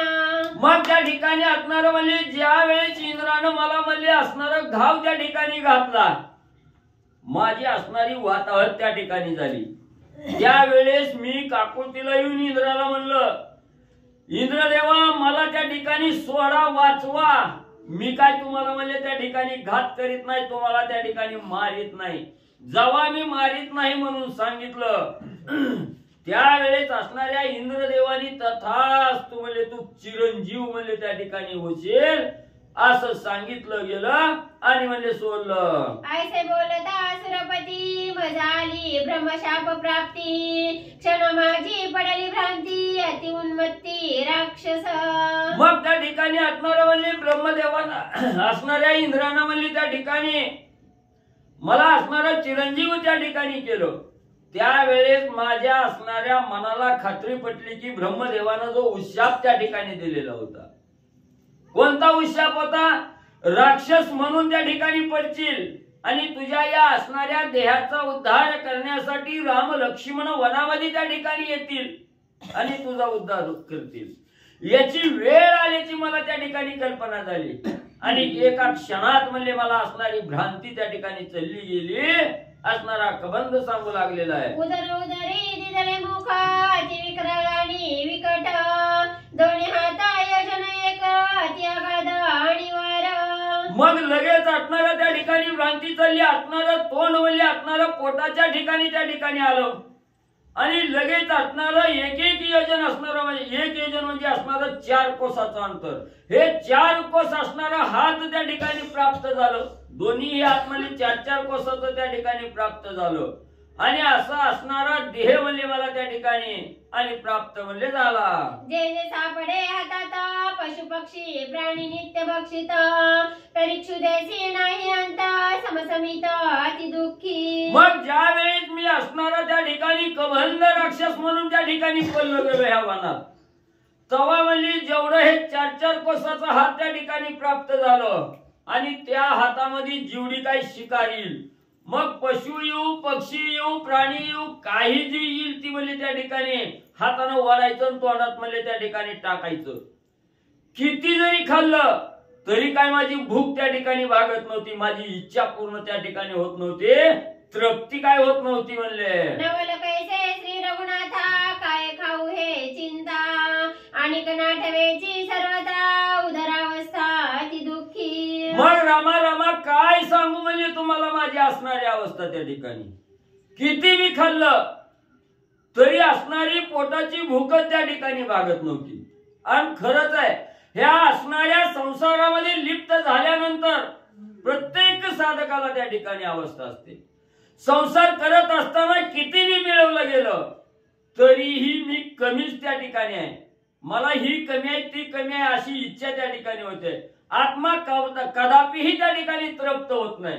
म्हणून रामा तुम्हाला सांगतो म्हणजे मी एवढं पशु गिळले गेले, प्राणी खाल्ले, जे खायचं नाही ती खाल्लं तरी बी माझ्या पोटाची काय भूक भागत नव्हती. तळमळच सदा मला मनाच्या ठिकाणी आणि राहत होते. पोटाची चिंते हाती जगासी पडली अति भ्रांती. हृदय नाठवे श्री रघुपती ऐसा दुखावर्त उदरार्थ. म्हणून असणारे ग्रंथकर्ते आपल्यावर त्या ठिकाणी आले आणि सांगू लागले. म्हणून म्हणले हे असणार सगळं जगच म्हणले असणाऱ्या भ्रांतीत त्या ठिकाणी पडलं गेलं. फक्त जगामध्ये प्रत्येकाला माझं माझं मला मलाच म्हणले त्या ठिकाणी हाव सुटलेले आहे म्हणले. त्या ठिकाणी किती बी खाल्लं तरी मनाची तृप्ती त्या ठिकाणी होत नाही. अतृप्त आत्मा त्या ठिकाणी राहते. किती बी एक गाडी घेतली दुसरी घेतली घर बांधलं असणारा बंगला त्या ठिकाणी बांधला तरी बी माणसाची तृप्ती होत नाही. म्हणून रामा हे असणार सगळं जग म्हणजे भ्रांतीच आहे. त्या ठिकाणी कवाच म्हणली भूक त्या ठिकाणी भागत नाही. अतृप्त म्हणले त्या ठिकाणी आणि राहतात. वेदशास्त्री अति संपन्न स्वयं मनवी मी सज्ञान. तरी शिष्णोदर परायण इतर जन ते मशक. मग त्या ठिकाणी असणारे ग्रंथकर्ते सांगू लागले की एवढं म्हणले असणार ब्रह्मपरायण ज्याला असणार ब्रह्म जाणण्याची असणारी शक्ती आहे त्या ठिकाणी. एवढे श्रेष्ठ महान संत जरी त्या ठिकाणी असले तरी त्यांचा आत्मा कवा तृप्त त्या ठिकाणी होत नाही. त्यांची भूक कवा त्या ठिकाणी शमत नाही. सदा अतृप्त त्या ठिकाणी राहतात. मग एवढे महान असणारे संत त्या ठिकाणी किंवा एवढा धनाढ्य त्या ठिकाणी म्हणले असताना सुद्धा त्यांची भूक त्या ठिकाणी भागत नाही. आपल्यासारख्या सर्वसामान्याचं तर काय म्हणले त्या ठिकाणी सांगावं. असो इतरांची काय कथा माझी जे का दुःखावस्था. सावधायके श्री रघुनाथा मोक्षदाता तू माझा. म्हणून रामा असणार जगाची रीतच आहे म्हणजे त्या ठिकाणी किती बी मिळवलं तरी अजून पुढची आशा त्या ठिकाणी होते. ती आशा परिपूर्ण झाली की अजून दुसरी आशा म्हणजे त्या ठिकाणी उत्पन्न होती. ही जगाची रीत आहे म्हणजे त्या ठिकाणी. असू द्या त्या जगाचं लोकांचं कशाला सांगायचं म्हणजे माझंच बघा म्हणजे काय झालंय. माझी कशी फजिती झाली माझी काय अवस्था त्या ठिकाणी झाली कशी झाली सांगतो रामा म्हणले तुम्हाला. सावध ऐका. या देहाचे संगती अति दुःखी मी श्री रघुपती. मृतपिंड प्राय नाही गती निंद्य सर्वार्थी सर्वस्वे. काय सांगू रामा हा असणारा देह मला प्राप्त त्या ठिकाणी झाला. पण या देहाच्या संगतीत आल्यावर म्हणजे सुख कुणाला त्या ठिकाणी मिळालं. जो साधक देहावर त्या ठिकाणी आला या देहाच्या संगतीत आलं की राब राब त्या ठिकाणी राबावं लागतंय. पहाटे उठायचं दिवसभर काम त्या ठिकाणी करायचं रात्री झोप असतो म्हणजे या देहाच्या संगतीत म्हणजे काम आहे. या संगतीत सुख म्हणजे कवा सुद्धा त्या ठिकाणी लागत नाही. आणि हा देह मला प्राप्त झाल्याबरोबर म्हणजे त्या ठिकाणी अनेक वेदना त्या ठिकाणी भोगाव्या लागल्या. अनेक संकटाला त्या ठिकाणी सामोरं जावं लागलं. म्हणून म्हणले रामा ह्या देहाच्या संगतीत मला दुःखच म्हणले त्या ठिकाणी भोगायला मिळतं. यासी नाही गमनगती नाही अंतरी शुद्धमती. बाह्य क्रिया जीवघाती निंद्य सर्वार्थी सर्वस्वे. मग कसा एवढा दिसायला सुंदर असणारा देह आहे त्या ठिकाणी पण या देहाला मोक्ष त्या ठिकाणी मिळत नाही. का मिळत नाही कसा मिळत नाही तर आपण असणाऱ्या मातीचा जर असणारा देह त्या ठिकाणी निर्माण केला किंवा मातीचा असणारा पिंड त्या ठिकाणी निर्माण केला त्या मातीच्या पिंडाला कवा असणारा मोक्ष त्या ठिकाणी प्राप्त होईल का. तसा हा मृतप्राय असणारा देह आहे त्या ठिकाणी ह्याला कवाच म्हणजे मोक्ष त्या ठिकाणी मिळत नाही. मग या देहाच्या संगतीत आल्यावर काय काय काम त्या ठिकाणी केलं. अंतर्यामी त्या ठिकाणी बघितलं. या देहामध्ये आतमध्ये निरखून त्या ठिकाणी बघितलं तर सदा दुसऱ्याचा असणारा द्वेष करायचा. दुसऱ्याचा असणारा मत्सर त्या ठिकाणी करायचा. दुसऱ्याला वाईट वक्त त्या ठिकाणी बोलायचं. तिरस्कार त्या ठिकाणी करायचा. ही आतली मळ झाली. आणि बाहेरनं त्या ठिकाणी बाह्यकारी बघितलं गेलं तर काय रोज उठून असणारा हात पसरायचं आणि जी काही समोर येतं तेवढं येऊ द्याच म्हणायचं आणि गिळायचं त्या ठिकाणी. मग चांगला वाईट विचार त्या ठिकाणी केला नाही. का तर उदराची भूक भागवायची म्हणून पक्षी बघितला नाही प्राणी बघितला नाही त्या ठिकाणी. सगळ्याला फक्त चावायचं काम केलं. सगळ्याचं फक्त पैसे उडवायचं काम त्या ठिकाणी केलं. म्हणून हे बाह्यकारी एवढं वर्तन माझ्याकडून त्या ठिकाणी घडलं गेलं. त्याच्यामुळं या देहामध्ये सुख नाही, या देहाच्या संगतीत आल्याबरोबर असणारं दुःखच त्या ठिकाणी भोगायला प्राप्त होतं. कबंध राक्षस रामांना सांगू लागला, मारुणी खावे जीव मात्र न म्हणे ब्राह्मण क्षत्रिय शूद्र ऐसा राक्षसा मी अपवित्र दुःखे दरदर अति दुःखी. काय केलं मी असणाऱ्या देहाला, हा देह मला प्राप्त त्या ठिकाणी झाला, मग माझी भूक त्या ठिकाणी वाढली गेली, आशा वाढली गेली, आणि या भुकेचं आशेचं शमन करण्यासाठी पुढे कोण येतं हे त्या ठिकाणी बघितलं नाही. साधू येतोय का संत येतोय त्या ठिकाणी, का तपस्वी येतोय का प्राणी त्या ठिकाणी येतोय, ही कशाचीच इच्छा त्या ठिकाणी केली नाही. मग जी काही मिळेल ती, जे खायचं नाही ती मी मला त्या ठिकाणी खायला लागलो, जे प्यायचं नाही ती मी त्या ठिकाणी प्यायला लागलो. ज्या असणारा साधू आला, ब्राह्मण आला, कोणी बी आलं तरी म्हणजे त्याला गाठश्री खायचं काम फक्त मी आणि त्या ठिकाणी करत राहिलो. तरी शाप भाग्य असताव जाण तुम्ही आले ती दोघे जण, तरी हे नव्हे सीता गवेषण माझे उद्धरण करू आला. म्हणून रामा या देहाच्या संगतीत आल्यावर जी करायचं नाही ती करीत त्या ठिकाणी बसलो, पण माझं उदयाला नशीब आज त्या ठिकाणी आलं. कशामुळे आलं? ज्या वेळेस ब्रह्मदेवानं मला उशाप त्या ठिकाणी दिला, तेवढं मला असणार योग्य म्हणजे त्या ठिकाणी वाटलं गेलं, त्याचा फायदा म्हणजे आज मला त्या ठिकाणी झाला.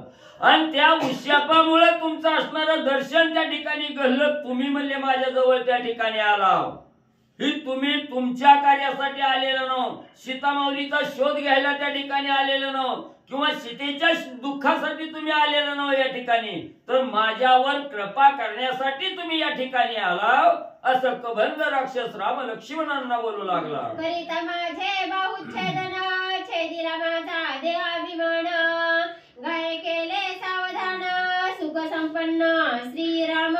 आणि रामा म्हणजे आज म्हणजे इथं तुम्ही आला, आणि ज्याचा मला अभिमान होता हा सुंदर देह मला त्या ठिकाणी मिळाला गेला, आणि या देहाच्या संगतीनं मी एवढा प्राणी मात्राला त्या ठिकाणी त्रास दिला, खाल्लं गेलं, म्हणून माझ्यासारखा देहच कोणाचा नाही ही अभिमान माझ्या अंगाच्या ठिकाणी होता. आणि ज्या वेळेस तुम्ही असणारा उजव्या हाताचं छेदन रामाच्या ठिकाणी केलं, लक्ष्मणाने डाव्या हाताचं छेदन ज्या वेळेस त्या ठिकाणी केलं, त्यावेळेस या असणाऱ्या देहाचा अभिमान त्या ठिकाणी संपला गेला. आणि कशासाठी आलोय, काय करायचं, हा देह कशासाठी प्राप्त झालता याची जाण मला त्या ठिकाणी आला. सगळा तुम्ही असणाऱ्या गर्वाचं देहाचं अभिमान त्या ठिकाणी होता, हे सगळ्याचं छेदन म्हणजे रामा तुम्ही आज माझं केलं.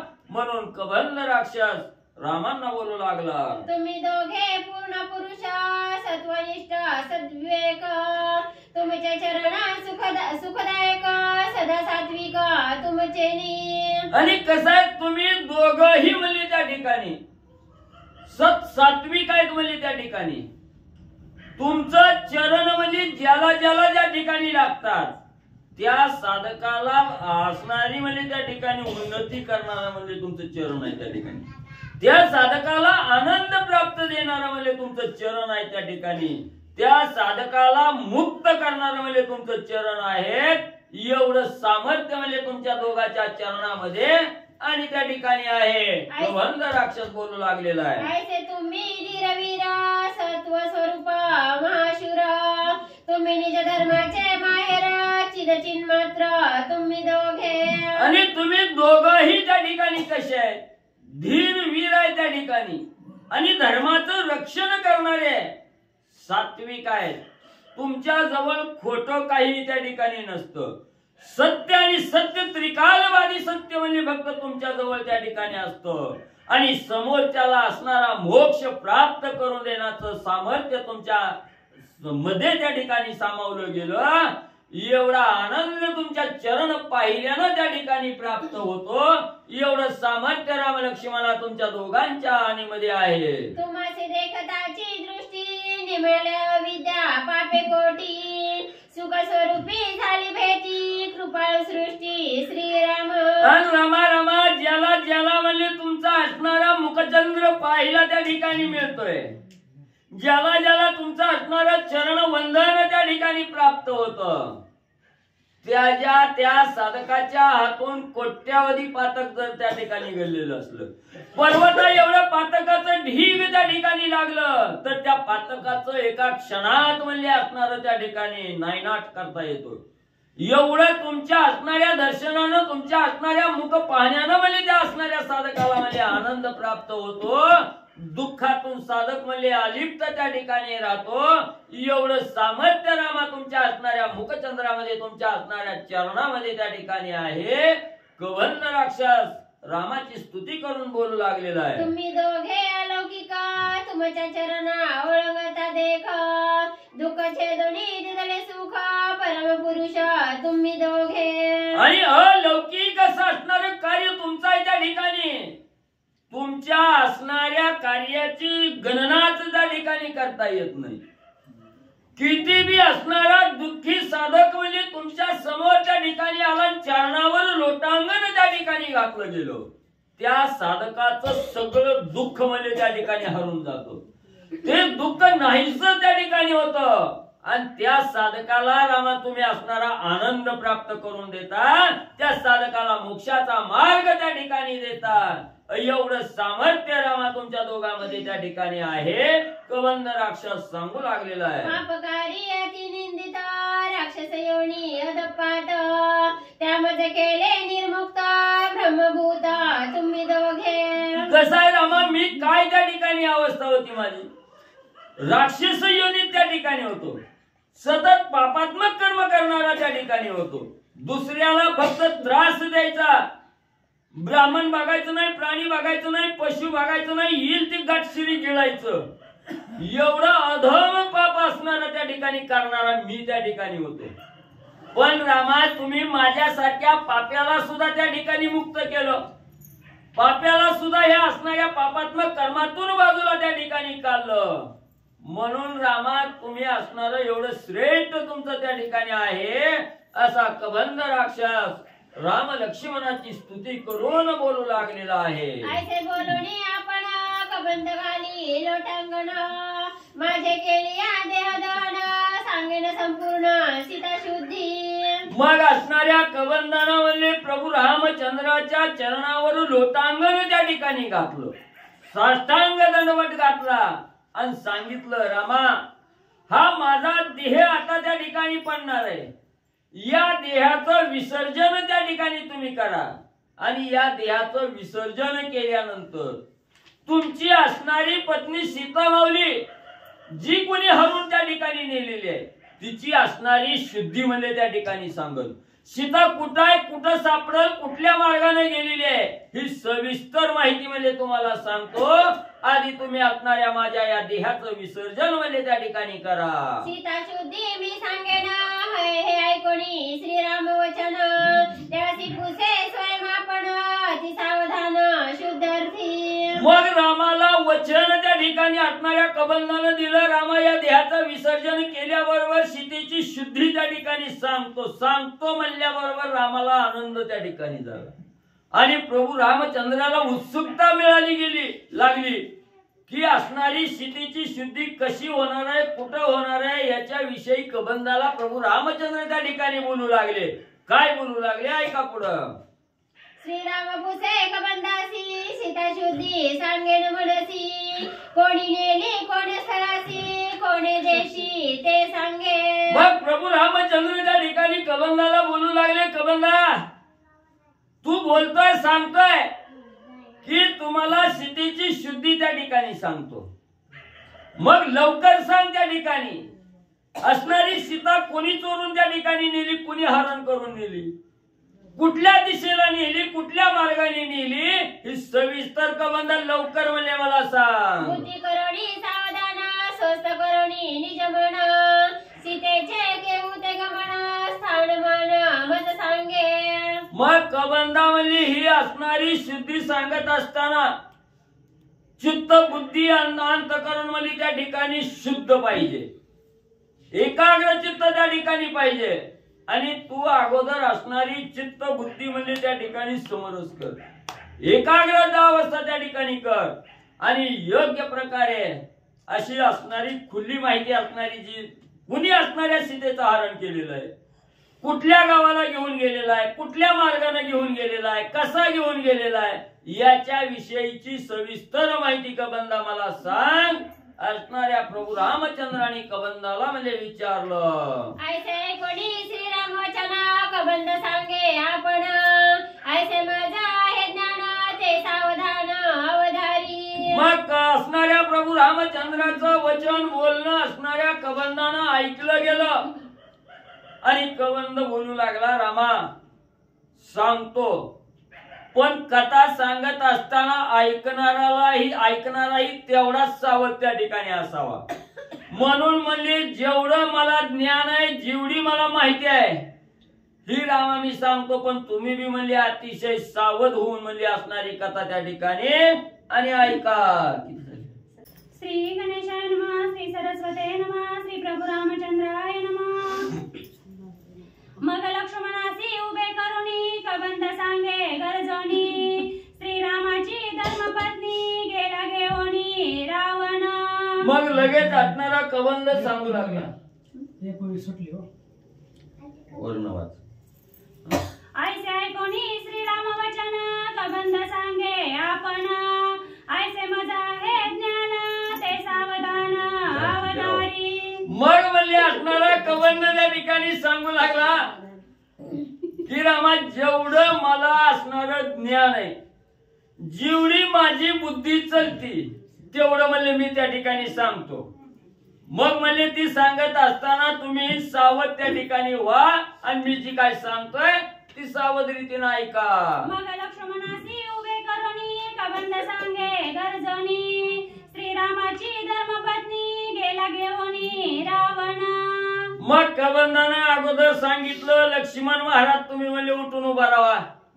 लक्ष्मणजीला उभा केलं, लक्ष्मणजी उभा राहिले आणि कबंद सांगू लागला, जी प्रभू रामचंद्राची असणारी धर्मपत्नी, तिचं असणारं नाव आहे सीता, आणि ही सीता म्हणजे त्या ठिकाणी लंकेचा राजा असणारा रावण आहे. त्या रावणानं म्हणजे ही असणारी चोरून म्हणजे त्या ठिकाणी घेऊन गेलेला आहे. कबंद कथा सांगू लागला. त्याचे नाव मी ऐकले कानी, परी तो देखला नाही नयनी, तो घेऊता गेला गगनी कोणे स्थानी मी नेने. मग असणारा कबंद सांगू लागला, मी तुम्हाला ज्या रावणाचं नाव त्या ठिकाणी सांगितलं ही फक्त ऐकिवत आहे म्हणजे त्या ठिकाणी ऐकलंय म्हणजे त्या ठिकाणी फक्त कानानं. कसला रावण आहे, काळा आहे, गोरा आहे, केवढा मोठा आहे का बारका आहे काय म्हणजे त्या ठिकाणी मला माहिती नाही त्या ठिकाणी. आणि दुसरं पुण्य मार्गाने नेली म्हणून विचारचाल तर ती कुठल्या दिशेला घेऊन गेलाय, कसा घेऊन गेलाय याचं बी म्हणजे ज्ञान मला त्या ठिकाणी नाही. फक्त म्हणजे राजा रावण म्हणजे घेऊन गेलेला एवढं म्हणजे मी त्या ठिकाणी आणि ऐकलं गेलं. त्याचा वासना निवास कोणे ठाई रहिवास, जनवास की वनवास ते मी निशेष जाणे ना. मग त्याचा आवाज कुठं आहे म्हणजे राहतोय कुठं, निवास त्याचं कुठं आहे, घर कुठं आहे, किंवा तो असणारा म्हणजे गावात राहतोय, शेतात राहतोय का भल्या मोठ्या असणाऱ्या वनात त्या ठिकाणी राहतोय का शहरात राहतोय ही काही ठाव म्हणजे मला त्या ठिकाणी माहिती नाही. फक्त रावणानं सीता नेली एवढंच म्हणजे मला माहिती आहे, त्या ठिकाणी ऐकलेलं आहे. श्रीरामा माझे शुद्ध ज्ञान ब्रह्मशापे झाले विच्छिन्न, न करिता राक्षस देहाचे दहन माझे मज ज्ञान प्रकटेना. मग रामा मला जे असणार दिव्य ज्ञान म्हणजे त्या ठिकाणी प्राप्त होतं ते असणार ब्रह्मदेवाच्या शापामुळे ते ज्ञान म्हणजे नाहीस त्या ठिकाणी झालेलं आहे. छिन्न विछिन्न असणारं ज्ञान त्या ठिकाणी गेलेलं आहे, ज्ञान संपलेलं आहे. म्हणून रामा या असणाऱ्या देहाचं विसर्जन त्या ठिकाणी करा, आणि हा देह ज्या वेळेस मी विसर्जित करन त्यावेळेस मला असणार दिव्य ज्ञान म्हणजे त्या ठिकाणी प्राप्त होईल. अगोदर माझ्या देहाचं विसर्जन त्या ठिकाणी करा. कबंद राक्षस सांगू लागला, अच्छा दवया निज ज्ञान श्रीराम मुख्य देह बंधना, देहाभिमान केलिया दहन ज्ञान विज्ञान प्रांजळ. मग साधकाला असणार ज्ञान म्हणजे त्या ठिकाणी आच्छादन करण्यासाठी किंवा ज्ञान झाकण्यासाठी हा देह कारणीभूत आहे म्हणजे त्या ठिकाणी. या देहाच्या बंधनात असणारं ज्ञान म्हणजे त्या ठिकाणी अडकतं म्हणजे त्या ठिकाणी. का देहाचाच असणारा गर्व अभिमान त्या ठिकाणी वाढतो आणि ज्ञान म्हणजे त्या ठिकाणी बाजूला राहतो. म्हणून म्हणजे या असणाऱ्या आधी देहाचं विसर्जन त्या ठिकाणी करा, म्हणजे असणारं ज्ञान म्हणजे माझं त्या ठिकाणी बाहेर येईल, उघड त्या ठिकाणी पडल, मला पुढची माहिती म्हणजे त्या ठिकाणी प्राप्त होईल. या लागी राक्षस देह दहना दीर्घ गर्तते खानुना त्या माझी शुष्क काष्टे घालून करावे दहन सौमित्रे. मग असणाऱ्या लक्ष्मी म्हणजे तुम्ही जे ऐका म्हणले, हा माझा असणारा देह, हा देह विसर्जित करायचा म्हणजे कसा करायचा त्या ठिकाणी. भला मोठा असणारी गर्त खांदायची, खड्डा खांदायचा त्या ठिकाणी. त्या खड्यात असणारी वली लाकडं नाही, ती वाळलेली लाकडं म्हणजे त्या ठिकाणी टाकायची. वरी माझा असणारा देह त्या ठिकाणी ठेवायचा, वर नवी लाकडं म्हणजे वाळलेली त्या ठिकाणी टाकायची. असं असणाऱ्या देहाचं विसर्जन कसं करायचं कबंध राक्षस सांगू लागला. अंतकाळ करी जो मित्रा तयाचे नाम गा सुमित्रा मी तव तुमचे कृपा पात्र श्री रामचंद्र कृपाळू. मग म्हणजे त्या ठिकाणी हा खड्ड्यात खडा खांदायचा, खाली असणारा म्हणजे त्या ठिकाणी वाळलेली लाकडं, वरी देह पुन्हा त्याच्यावर असणारी वाळलेली लाकडं म्हणजे टाकायची. आणि असा असणाऱ्या माझ्या देहाचं विसर्जन करणारा खरा असणारा मित्र जो आहे, अंत समयी अंत काळीच्या वेळेला जो मदतीला त्या ठिकाणी धावून येतो, तोच खरा आपला असणारा मित्र त्या ठिकाणी असतो. आणि इथं असणारा सुमित्र आहे, चांगला मित्र आहे. म्हणून म्हणजे ही चांगलं कार्य म्हणजे असणाऱ्या सुमित्राच्या हातून त्या ठिकाणी घडावं आणि असणारा मोक्ष मार्ग त्या ठिकाणी मला प्राप्त करून देण्यासाठी समोर कोण आहे, साक्षात असणारं ब्रह्मस्वरूप असणारे जगाचा जगन्नायक असणारा राजा प्रभू रामचंद्र त्या ठिकाणी आहे. कृपेचा उद्धार असणारा प्रभू रामचंद्र आहे, कृपेचा कोहळा असणारा प्रभू रामचंद्र आहे. त्यांची असणारी कृपा आणि म्हणजे माझ्यावर होईल. लक्ष्मण ऐके सावधान या देहा नाही प्रेतपणा श्रीराम हस्ते अति पावन कृपेन दहन करी स्वामी. मग लक्ष्मी म्हणजे ऐका म्हणजे हा असणारा देह आहे, पण आपण आपल्या देहातून ज्या वेळेस आपला प्राण त्या ठिकाणी निघून जातोय त्यावेळेस या देहाला प्रेत असं संबोधलं जातं किंवा मर आहे त्या ठिकाणी म्हणतात. पण कबंध सांगतोय हा असणारा माझा देह प्रेतवत नाही, मड्याप्रमाणे त्या ठिकाणी नाही. का साक्षात असणारा जगाचा करता करविता प्रभू रामचंद्र त्या ठिकाणी आहे समोर. या प्रभू रामचंद्राच्या समोर असणाऱ्या देहाचं पतन त्या ठिकाणी झालेलं आहे. म्हणून या देहाला प्रेतवत अवस्था त्या ठिकाणी प्राप्त नाही. कबंध राक्षसानं सांगितलं, केली या राक्षसा देह दहन सीता प्राप्तीचे विधान मी यथार्थ सांगेन सत्यवचन श्रीरामा. म्हणून असणारं म्हणजे या देहाला म्हणजे असणारं प्रेतवत अवस्था नाही. लक्ष्मणा खुशाल म्हणजे असणाऱ्या देहाला अग्नी त्या ठिकाणी लावा आणि ज्या वेळेस तुम्ही या देहाला अग्नी लावचाल त्यावेळेस मात्र म्हणजे मला असणारं दिव्य ज्ञान त्या ठिकाणी प्राप्त होईल. आणि दिव्य ज्ञान प्राप्त झाल्यावर सीता माऊलीची शुद्धी म्हणजे त्या ठिकाणी आणि म्हणजे मी सांगायला म्हणजे त्या ठिकाणी तयार आहे. मला ज्ञान त्या ठिकाणी प्राप्त होईल आणि त्या ज्ञानाच्या जोरावर सीतेची शुद्धी आणि तुम्हाला म्हणजे सांगेन. ऐकोनी कबंधाचे वचन संतोषला रघुनंदन पाचारोनी लक्ष्मण देह दहन करविले. मग कबंधाचं एवढं बोलणं प्रभू रामचंद्राने त्या ठिकाणी ऐकलं गेलं. प्रभू रामचंद्राला अतिशय आनंद त्या ठिकाणी झाला. कशाचा आनंद झाला की सीतामाऊलीची शुद्धी त्या ठिकाणी प्राप्त होणार आहे हे कबंधानं सांगितलेलं आहे. म्हणून आनंद झाला. लक्ष्मणाला बोलवलं गेलं. लक्ष्मणजी या म्हणले पुढे आता वेळ लावू नका म्हणजे लवकर या असणाऱ्या कबंधाच्या देहाचं आणि अग्नी लावून विसर्जित म्हणजे त्या ठिकाणी करा.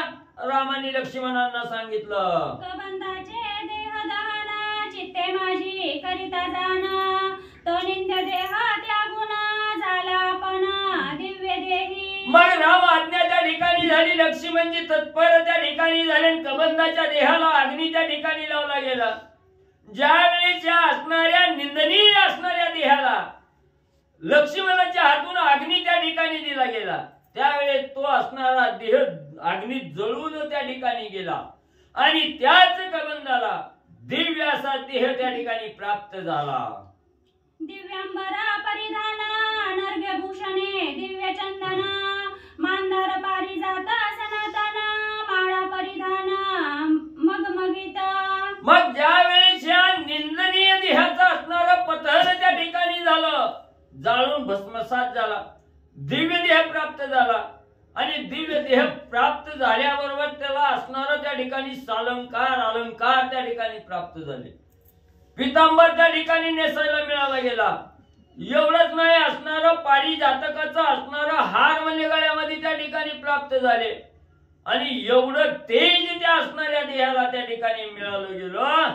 अतिशय सुंदर असणारा देह त्या ठिकाणी मिळाला. त्याजिता राक्षस देहासी धनुदानवा उल्लासेसी श्रीरामा तुझी कृपायसी निमेषार्धासी सुखी केले. मग असणाऱ्या त्या ठिकाणी ह्या असणाऱ्या राक्षसाला म्हणजे दिव्य देह ज्यावेळी प्राप्त झाला, हे असणाऱ्या धनुनी दानवानी त्या ठिकाणी बघितलं गेलं, त्यांना आनंद झाला आणि रामाची स्तुती करू लागले. बरोबर आहे, स्वतःच कबंध स्वतः आहे, त्याचंच नाव होतं धनु. असं आहे काय?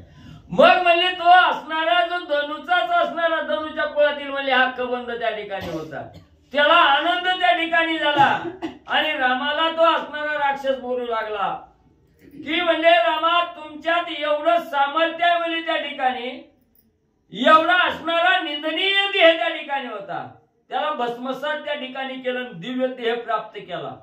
ह्याला काही काळ वेळ त्या ठिकाणी लागू दिला का? काहीच नाही. एका क्षणाच्या आत म्हणजे तुम्ही मला असणारा दिव्य देह म्हणजे त्या ठिकाणी प्राप्त करून दिला. प्रभू रामचंद्राची स्तुती हा असणारा जो राक्षस देहामध्ये त्या ठिकाणी कबंध होता तो बोलू लागला. तुझे करिता नामस्मरण सुरासुर येती शरण तुझे देखील या श्री चरण चरण शरण सायुज्य. मग एवढंच नाही रामा, कोणी असणारं म्हणजे त्या ठिकाणी एखाद्या साधकानं तुमचा निस्तर राम राम राम राम राम नामाचं स्मरण त्या ठिकाणी केलं, सगळे देव म्हणजे त्याच्या कार्यासाठी त्या ठिकाणी धावून येतात आणि एवढं म्हणजे असणारा त्या साधकाला आनंद प्राप्त करून म्हणजे त्या ठिकाणी देतात. आणि इथं तर म्हणजे ज्याला तुमचं असणारं दर्शन त्या ठिकाणी प्राप्त झालं, त्याचा तर काही विचार करायची गरजच नाही, म्हणजे त्याला असणारा मोक्षच म्हणजे त्या ठिकाणी प्राप्त होतो. एवढं असणाऱ्या रामा तुमच्या असणाऱ्या चरणातून दर्शनात म्हणजे असणारं एवढं असणारं आघात महिमा म्हणजे आणि त्या ठिकाणी आहे. त्यात तुझे सांग संदर्शन माझ घडले संपूर्ण मनोनी घालिता लोटंगण आले विमान हंसयुक्त.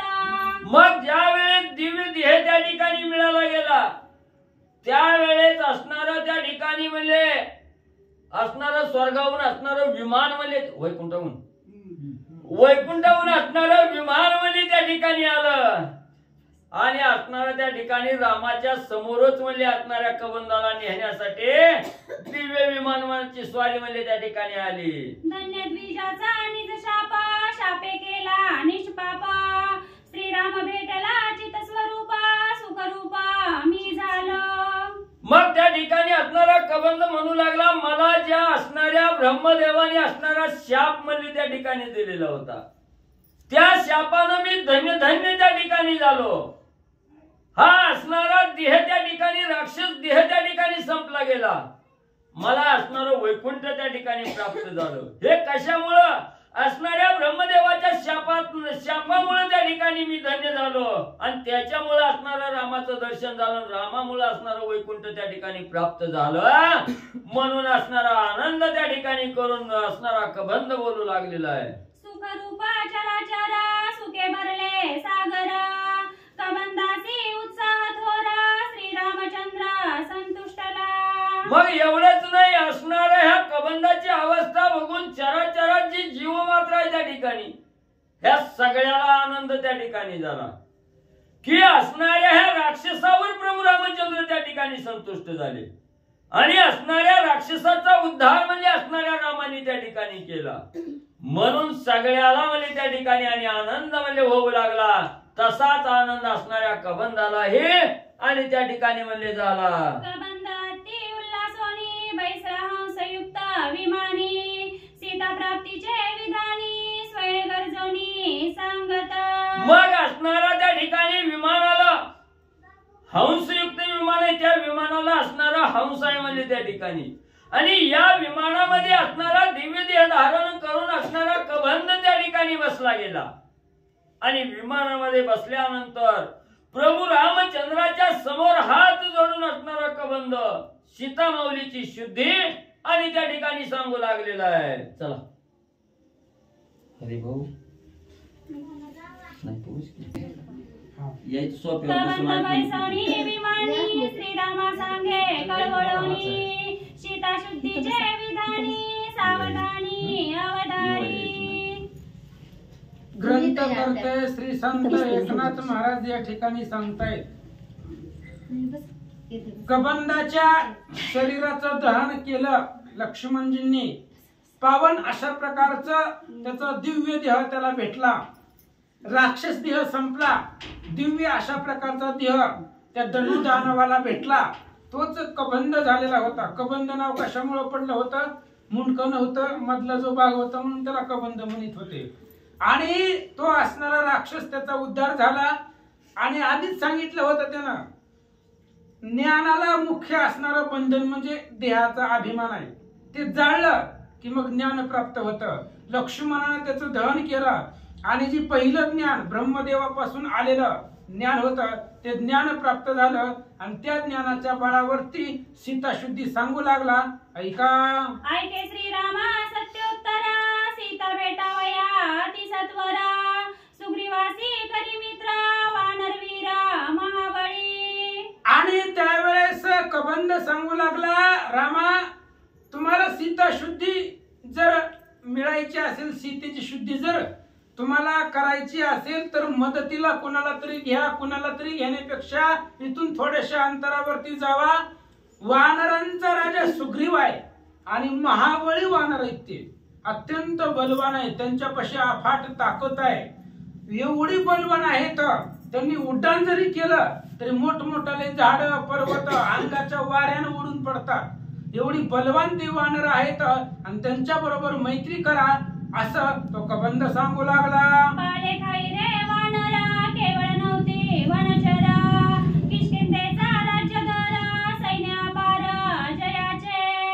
आणि ते वानर म्हणजे फक्त झाडाचा पाला खाणारे नाही. ती ज्ञानेश्वर महाराजांनी पुरावा देऊन सांगितलं, अहो राणीची हा पाले खाईरा नेवाने करविले लंकेश्वरा एकला अर्जुन परी औक्षहिनी अकरा न जिनेची काही. फक्त झाडाचा पाला खाणारी ती वानर नाही ती. आणि त्या सुग्रीवाकडे अफाट सैन्य आहे. किती सैन्य आहे?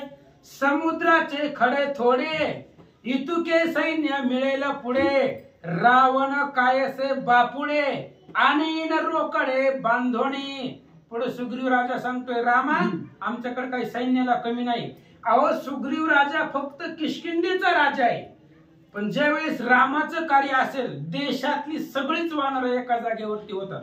बघा 11व्या अध्यायामध्ये कुठून कुठून वानर आले तो विषय निघतो. आणि एवढी अफाट ज्याचं सैन्य आहे, बलवान आहे असा तो राजा सुग्रीव आहे. आणि त्याच्या बरोबर मैत्री करा तो कबंध सांगू लागला. सुग्रीवाचे चौघे प्रधान राजनीती अति संपन्न चौ पुरुषार्थी अति सज्ञान बळवाहन बळिष्ठ. आणि सुग्रीवाचे 4 प्रधान आहेत आणि ते 4 प्रधान अत्यंत बलवान आहेत. सामान्य प्रधान आहेत का ते? नळ निळ जांबुवंत चवथा प्रधान हनुमंत अशा प्रकारचे 4 प्रधान आहेत. राजनीतीमध्ये संपन्न आहेत. अफाट ज्ञान आहे त्यांच्याकडं, बलवान आहेत असं कबंध सांगू लागला. समानशील योग्य मैत्री हेरा नित्य सहकारी तुम्हा दोघा समान सरी तेही अवधारी श्रीरामा. कबंध सांगू लागला, रामा तुम्हाला दोघाला मैत्री करण्याचं कारण एकच आहे. दोघाचं बी एकच दुःख आहे. दोघाचे बी बायका पळवून नेलेले, दोघांना बी राज्यात हाकलून लावलेला आहे. म्हणजे तुमच्या दोघांचं जे दुःख आहे ते सारखंच आहे. तो बी पत्नीच्या विरहामध्ये आहे, तुम्ही बी पत्नीच्या विरहामध्ये आहे. तेही राज्य सोडून लांब राहतोय, तुम्हीही राज्य सोडून आलात. जे दुःख आहे ते दोघांना सारखं आहे. दोघांचंही शिळ समान आहे. दोघांकडेही त्या ठिकाणी एक समान दुःख आहे, त्यामुळं एकमेकाची मैत्री लवकर होईल असं तो कबंध बोलू लागला. तुझी भार्या रावणे हरण, सुग्रीव भार्या वाळी ग्रहण, दोघांची अवस्था समसमान, दोघे दीन स्त्री विरहे. तुमची जी पत्नी आहे ती रावणानं नेलेली आहे आणि सुग्रीवाची जी पत्नी आहे ती वालीनं हरण केलेलं आहे. दोघही स्त्रीच्या विरहामध्ये आहेत, दोघही अत्यंत दीन आहेत असं कबंध बोलू लागला. तुझं राज्य त्यागे प्राप्त वन, त्यासी राज्य त्यागे रोषमुख स्थान, दोघांचे दुःख समसमान, अतिदीन स्थिती गती. आणि तुमच्या दोघांची स्थिती, तुमच्या दोघांची गती, तुमच्या दोघांचं दुःख एकच आहे. त्या सुग्रीवालाही राज्यातनं हाकलून दिलं आणि ऋष्यमुख पर्वतावरती तो निवास करतोय. तुम्हीही राज्यामधून आलात आणि वनवासी झालात, वनामध्ये राहतात, म्हणजे दोघांचंही दुःख समान आहे असं तो कबंध बोलू लागला. तुम्ही नरपती सुग्रीव वीर आणि वानरपती सुग्रीव वीर, त्यासी करावा अगत्य मित्राचार, सीता सुंदरी प्राप्त्यार्थी. आणि तुम्ही नरपती आहात, नरवीर पंचानना, नरामध्ये त्या ठिकाणी अत्यंत सिंहासारखे बलवान तुम्ही आहेत. आणि तो असणारा सुग्रीव वानरांचा राजा आहे, वानरांचा असणारा तो स्वामी आहे असं या ठिकाणी सांगतात. हे तव मानिले श्रीरामा वचन, केऊ ते सुग्रीवाचे स्थान, कोणे मार्गे करावे गमन, श्री रघुनंदन पुसतसे. आणि त्यावेळेस अशा पद्धतीने सुग्रीव राजा आहे, थोड्याशा अंतरावरती गेल्यावर तो तुम्हाला मिळेल, त्याच्याबरोबर मैत्री करा. मैत्री केली की तुम्हाला सीता शुद्धी मिळेल, सीतेचा तपास, तिचा शोध लागेल. मग रामचंद्राने विचारलं, बाबा तू सुग्रीव कुठं राहतोय, त्याचा राहण्याचा पत्ता कुठं आहे तू सांगा. रामचंद्र विचारतात, कबंध सांगे श्रीरामा प्रती, येण्याचे मार्गे श्री रघुपती, पंपा सरोवराची ख्याती, अति विश्रांती तापसा. आणि कबंध सांगू लागला, रामा याच रस्त्यानं सरळ जावा, लांब गेल्यानंतर ना पंपा सरोवर, तिथं तापसांना अत्यंत विश्रांती आहे. तुम्ही आता तापसाच्या वेशामध्ये आहे. जोही कोणी त्या पंपा सरोवरापाशी जाईल त्याला विश्रांती भेटते, मनाला प्रसन्न करणारा ते सुंदर असणारं ते स्थळ, ते ठिकाण आहे असं बोलू लागला. देखिली या पंपेचे दर्शन, दुःखी होती सुख संपन्न, ते त्या वानराचे स्थान, स्वानंदे पूर्ण क्रीडती. आणि ते पंपा सरोवर अत्यंत सुंदर आहे. किती जरी दुःखित व्यक्ती त्या ठिकाणी गेला तरी सुख संपन्न होतो, त्याला अफाट अशा प्रकारचं सुख भेटतं. मनाला प्रसन्न करणार ते असणारं ठिकाण पंपा सरोवर आहे. त्या ठिकाणी वानर राहतात, आनंदाने राहतात. तुम्ही तिथं जावा असं तो धनुदानव बोलू लागला. तुझ सुग्रीवा झाली या भेटी, दोहींच्या दुःखा होईल तुटी, मिळवणी वानर कोटी, सीता गोरटी शोधिला. आणि तुमची आणि सुग्रीवाची जर मैत्री झाली तर सुग्रीवालाही आनंद होईल आणि तुम्हालाही आनंद होईल. मग तुमची आणि त्यांची भेट झाल्यावर, मैत्री झाल्यावर मित्राचं कार्य करण्यासाठी सुग्रीव राजा कोट्यावधी वानर एकत्र आणील. जगतामध्ये राहणारी सगळी वानर एकत्र गोळा करील आणि सगळी वानर सीता शुद्धीच्या कार्यासाठी लावेल असं तो सांगू लागला. वानर दाडणी महाबळी, त्रैलोक्य घेतीला घरदांडोळी, ताई घालोनी जनकबाळी, वानर तत्काळी येतीला. आणि त्या सुग्रीवाकडे अफाट वानर सैन्य आहे. त्या सुग्रीवानं आदेश दिल्याबरोबर त्रिभुवनामध्ये वानर फिरतील महाराज, सगळीकडे जातील, प्रत्येक ठिकाणी जातील, स्वर्ग पाताळ मृत्यूच्या ठिकाणी तिन्ही लोकांमध्ये घर दांडोळी घेतील, प्रत्येक घरामध्ये पाहतील आणि तिथं सीताशुद्धी बघतील, सीता आहेत का नाही. मग कुठं जरी तुमची जगाच्या पाठीवरती स्वर्ग मृत्यू पाताळ या ठिकाणी कुठेही सीता असू द्या, प्रत्येक ठिकाणी वानर जातील आणि सीतेची शुद्धी घेऊनच माघारी येतील असं सांगतात. सीता विरहे तू आपण, गिवंसेसी गिरी कंदरे वन, तिची शुद्धी वानर गण, न लागत क्षण आणि ती. आणि कबंध सांगू लागला, रामा सीता शुद्धी तुम्ही दोघ जण करताय आणि तिच्यासाठी असणारे वन उपवन हिंडताव. पण असं किती जरी दिवस तुम्ही दोघे हिंडलात तरी तुम्हाला सीता सापडणार नाही, तिची शुद्धी लागणार नाही. पण हेच कार्य जर तुम्ही सुग्रीवाला सांगितलं तर सुग्रीव त्या वानराकडून क्षणामध्ये करून घेईल. कारण वानराकडे आकाश गमन आहे, उड्डाण आहे, ताकद आहे, बळ आहे, ज्ञान आहे. सगळ्या कार्यामध्ये वानर प्रवीण आहेत. त्यामुळे वानर एकाच क्षणामध्ये काही कालावधीच्या अंतिमध्येच सीतेची शुद्धी करतील असं तो कबंध बोलू लागला. स्त्रीविषयीचे सुबद्ध सुग्रीवा महाद्वंद्व सहसा मासा करीती युद्ध विरावून माद वाटिवा. आणि त्या दोघांमध्ये वाली आणि सुग्रीव ही दोघं सख्खे बहुभाऊ आहे. एकमेकाला सोडून पाणी सुद्धा न पिणारे असे दोघे जण आहेत. पण स्त्रीमुळे त्यांच्यामध्ये वैर पडला आणि त्या सुग्रीवाची पत्नी वालीने हिरावून घेतलेली आहे. आणि आपली पत्नी मिळावी म्हणून वालीचं आणि सुग्रीवाचं प्रत्येक 6 महिन्यातून एकदा युद्ध होतं. कधीतरी सुग्रीवाला वाटेल की आपण जिंकल आणि आपली पत्नी आपण सोडून घेऊ, आपल्याला राज्य वगैरे काही नको, बायको मिळाली बस झाली, बाकी काही सुद्धा नको असं सुग्रीवाची इच्छा आहे. पण ते बी त्याला भेटायला गेले, जिंकतच नव्हता. अशा पद्धतीने त्या पत्नीसाठी दोघांचं 6-6 महिन्यातून भांडण होत होतं असं तो कबंध सांगू लागला. तुझे निहाते वाळी मरण हे मजा हे ज्ञानपूर्ण शीघ्र जाओनी आपण वाळी निर्दळन करावे. आणि तुमच्या हातून वालीला मरण आहे हे मला ज्ञान आहे, मला माहिती आहे. कारण देहाचा उद्धार झाला. जे पूर्वी ज्ञान होतं ते ज्ञान प्रज्वलित झालं आणि त्या ज्ञानाच्या बळावर तो कबंध सांगू लागला. मला माहिती आहे तुमच्याच हातून वाली मरणार आहे. कारण त्या वाली मरणाला 2 अटी होत्या. दुदुंबीचं शरीर उचलायचं आणि 7 झाडं 7 दिशेला आहेत. एका रेषेमध्ये 10 आहेत का आणि एका लाईनीला आणून ते एकाच बाणामध्ये उडवायचं. हे कार्य तुम्हाला जमणार आहे आणि त्याच्यामुळे तुमच्याच हातून तो वाली मरणार आहे असं मला ज्ञान आहे, माहिती आहे असं सांगतात. त्या दोघांच्या युद्ध संधीसी ठाकोनी जावे त्वरेसी रणी निर्दळावया वाळीसी सुख सुग्रीवासी स्वानंदे. आणि त्या दोघांचं 6 महिन्यातून एकदा युद्ध होत आहे आणि आता युद्ध करायची त्यांची वेळ आलेली आहे. त्यामुळे आता युद्ध होण्याची वेळ आलेली आहे. 6 महिन्यातून एकदा युद्ध होतं. तो प्रसंग जवळ आलेला आहे युद्ध करण्याचा.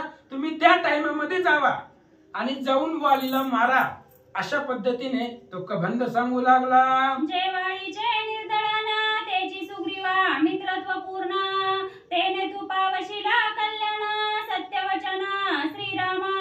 आणि वालीला तुम्ही मारलं की सुग्रीवाचा जो विश्वास आहे तुमच्यावरती घट्ट होईल. पहिलाही विश्वास होता पण एवढ्या वालीकडे दुर्धर ताकद आहे, एवढ्या अटी आहेत, त्यामुळे थोडासा अविश्वास मारतील का नाही रामचंद्र. पण ज्यावेळेस तुम्ही वालीला मारचाल त्यावेळेस तुमची आणि सुग्रीवाची घट्ट पक्की मैत्री होईल आणि मग तो तुमचं कार्य लगेचच करेल असं तो कबंध बोलू लागला. बंधू बंधू माझी वैरा पडावया मुख्य स्त्री साचारा स्त्री संग मुख्य दुर्धरा दुःखी नरा स्त्री संगे. आणि त्या दोघांमध्ये वैर पडण्याचं एकच कारण आहे की ती म्हणजे स्त्री. आणि स्त्रीमुळे भाऊ भावामध्ये वैर पडतं. भाऊ भाऊ वेगळं राहतात एकमेकाला सोडून स्त्रीचं ऐकून. स्त्री पुरुषाला घातक असते असं नाथ महाराज सांगतात. सुग्रीव मित्राचे महिमान पावसीला सीतारत्ना कीर्ती प्रकटला ती पावन सत्यवचना श्रीरामा. सुग्रीवाचं ते महिमान आहे. सुग्रीवा बरोबर जर मैत्री केली तर तुम्हाला सीतेसारखं रत्न मिळेल. सीता ही रत्न आहे. तुमची आणि सुग्रीवाची मैत्री झाली की सीता तुम्हाला प्राप्त होईल असं तो कबंध बोलू लागला. ऐसे कबंधे सांगोनी स्वयरामासी वंदोनी अल्ला देवी मानी बैसोनी उर्धव गमनी तो गेला. अशा पद्धतीने पूर्ण सगळी माहिती पुढे कसं कसं नियोजन करायचं, काय काय करायचं सगळं कबंधानं रामचंद्राला सांगितलं. हंसयुक्त विमान आलेलं होतं. त्या विमानामध्ये तो बसला आणि ऊर्ध्वपंथ आकाशपंथानं निघून गेला. एका जनार्दना शरण झाले कबंध उद्धारण पुढे श्रीराम लक्ष्मण पंपा प्रयाण एका जनार्दना शरण झाले कबंध उद्धरण पुढे श्रीराम लक्ष्मण पंपा प्रयाण स्वय करती आणि ग्रंथ करते श्री संत एकनाथ महाराज जनार्दन स्वामीला शरण जाऊन सांगतायत कबंधाचा उद्धार झाला. त्याचा असणारा उद्धार भगवान श्री रामचंद्रांनी केला. आता त्यानं सांगितलेल्या मार्गाने पंपा सरोवराच्या दिशेनं रामचंद्र लक्ष्मणजी निघाले. ऐका स्वस्ती श्री भावार्थ रामायणे अरण्यकांडे एका कार्तिकाया कबंध उद्धरण नाम तुडकी 200 घोडा श्री श्री कृष्णार्पणमस्तु. शिवं भवन्तु पुंडलिकाय विठ्ठल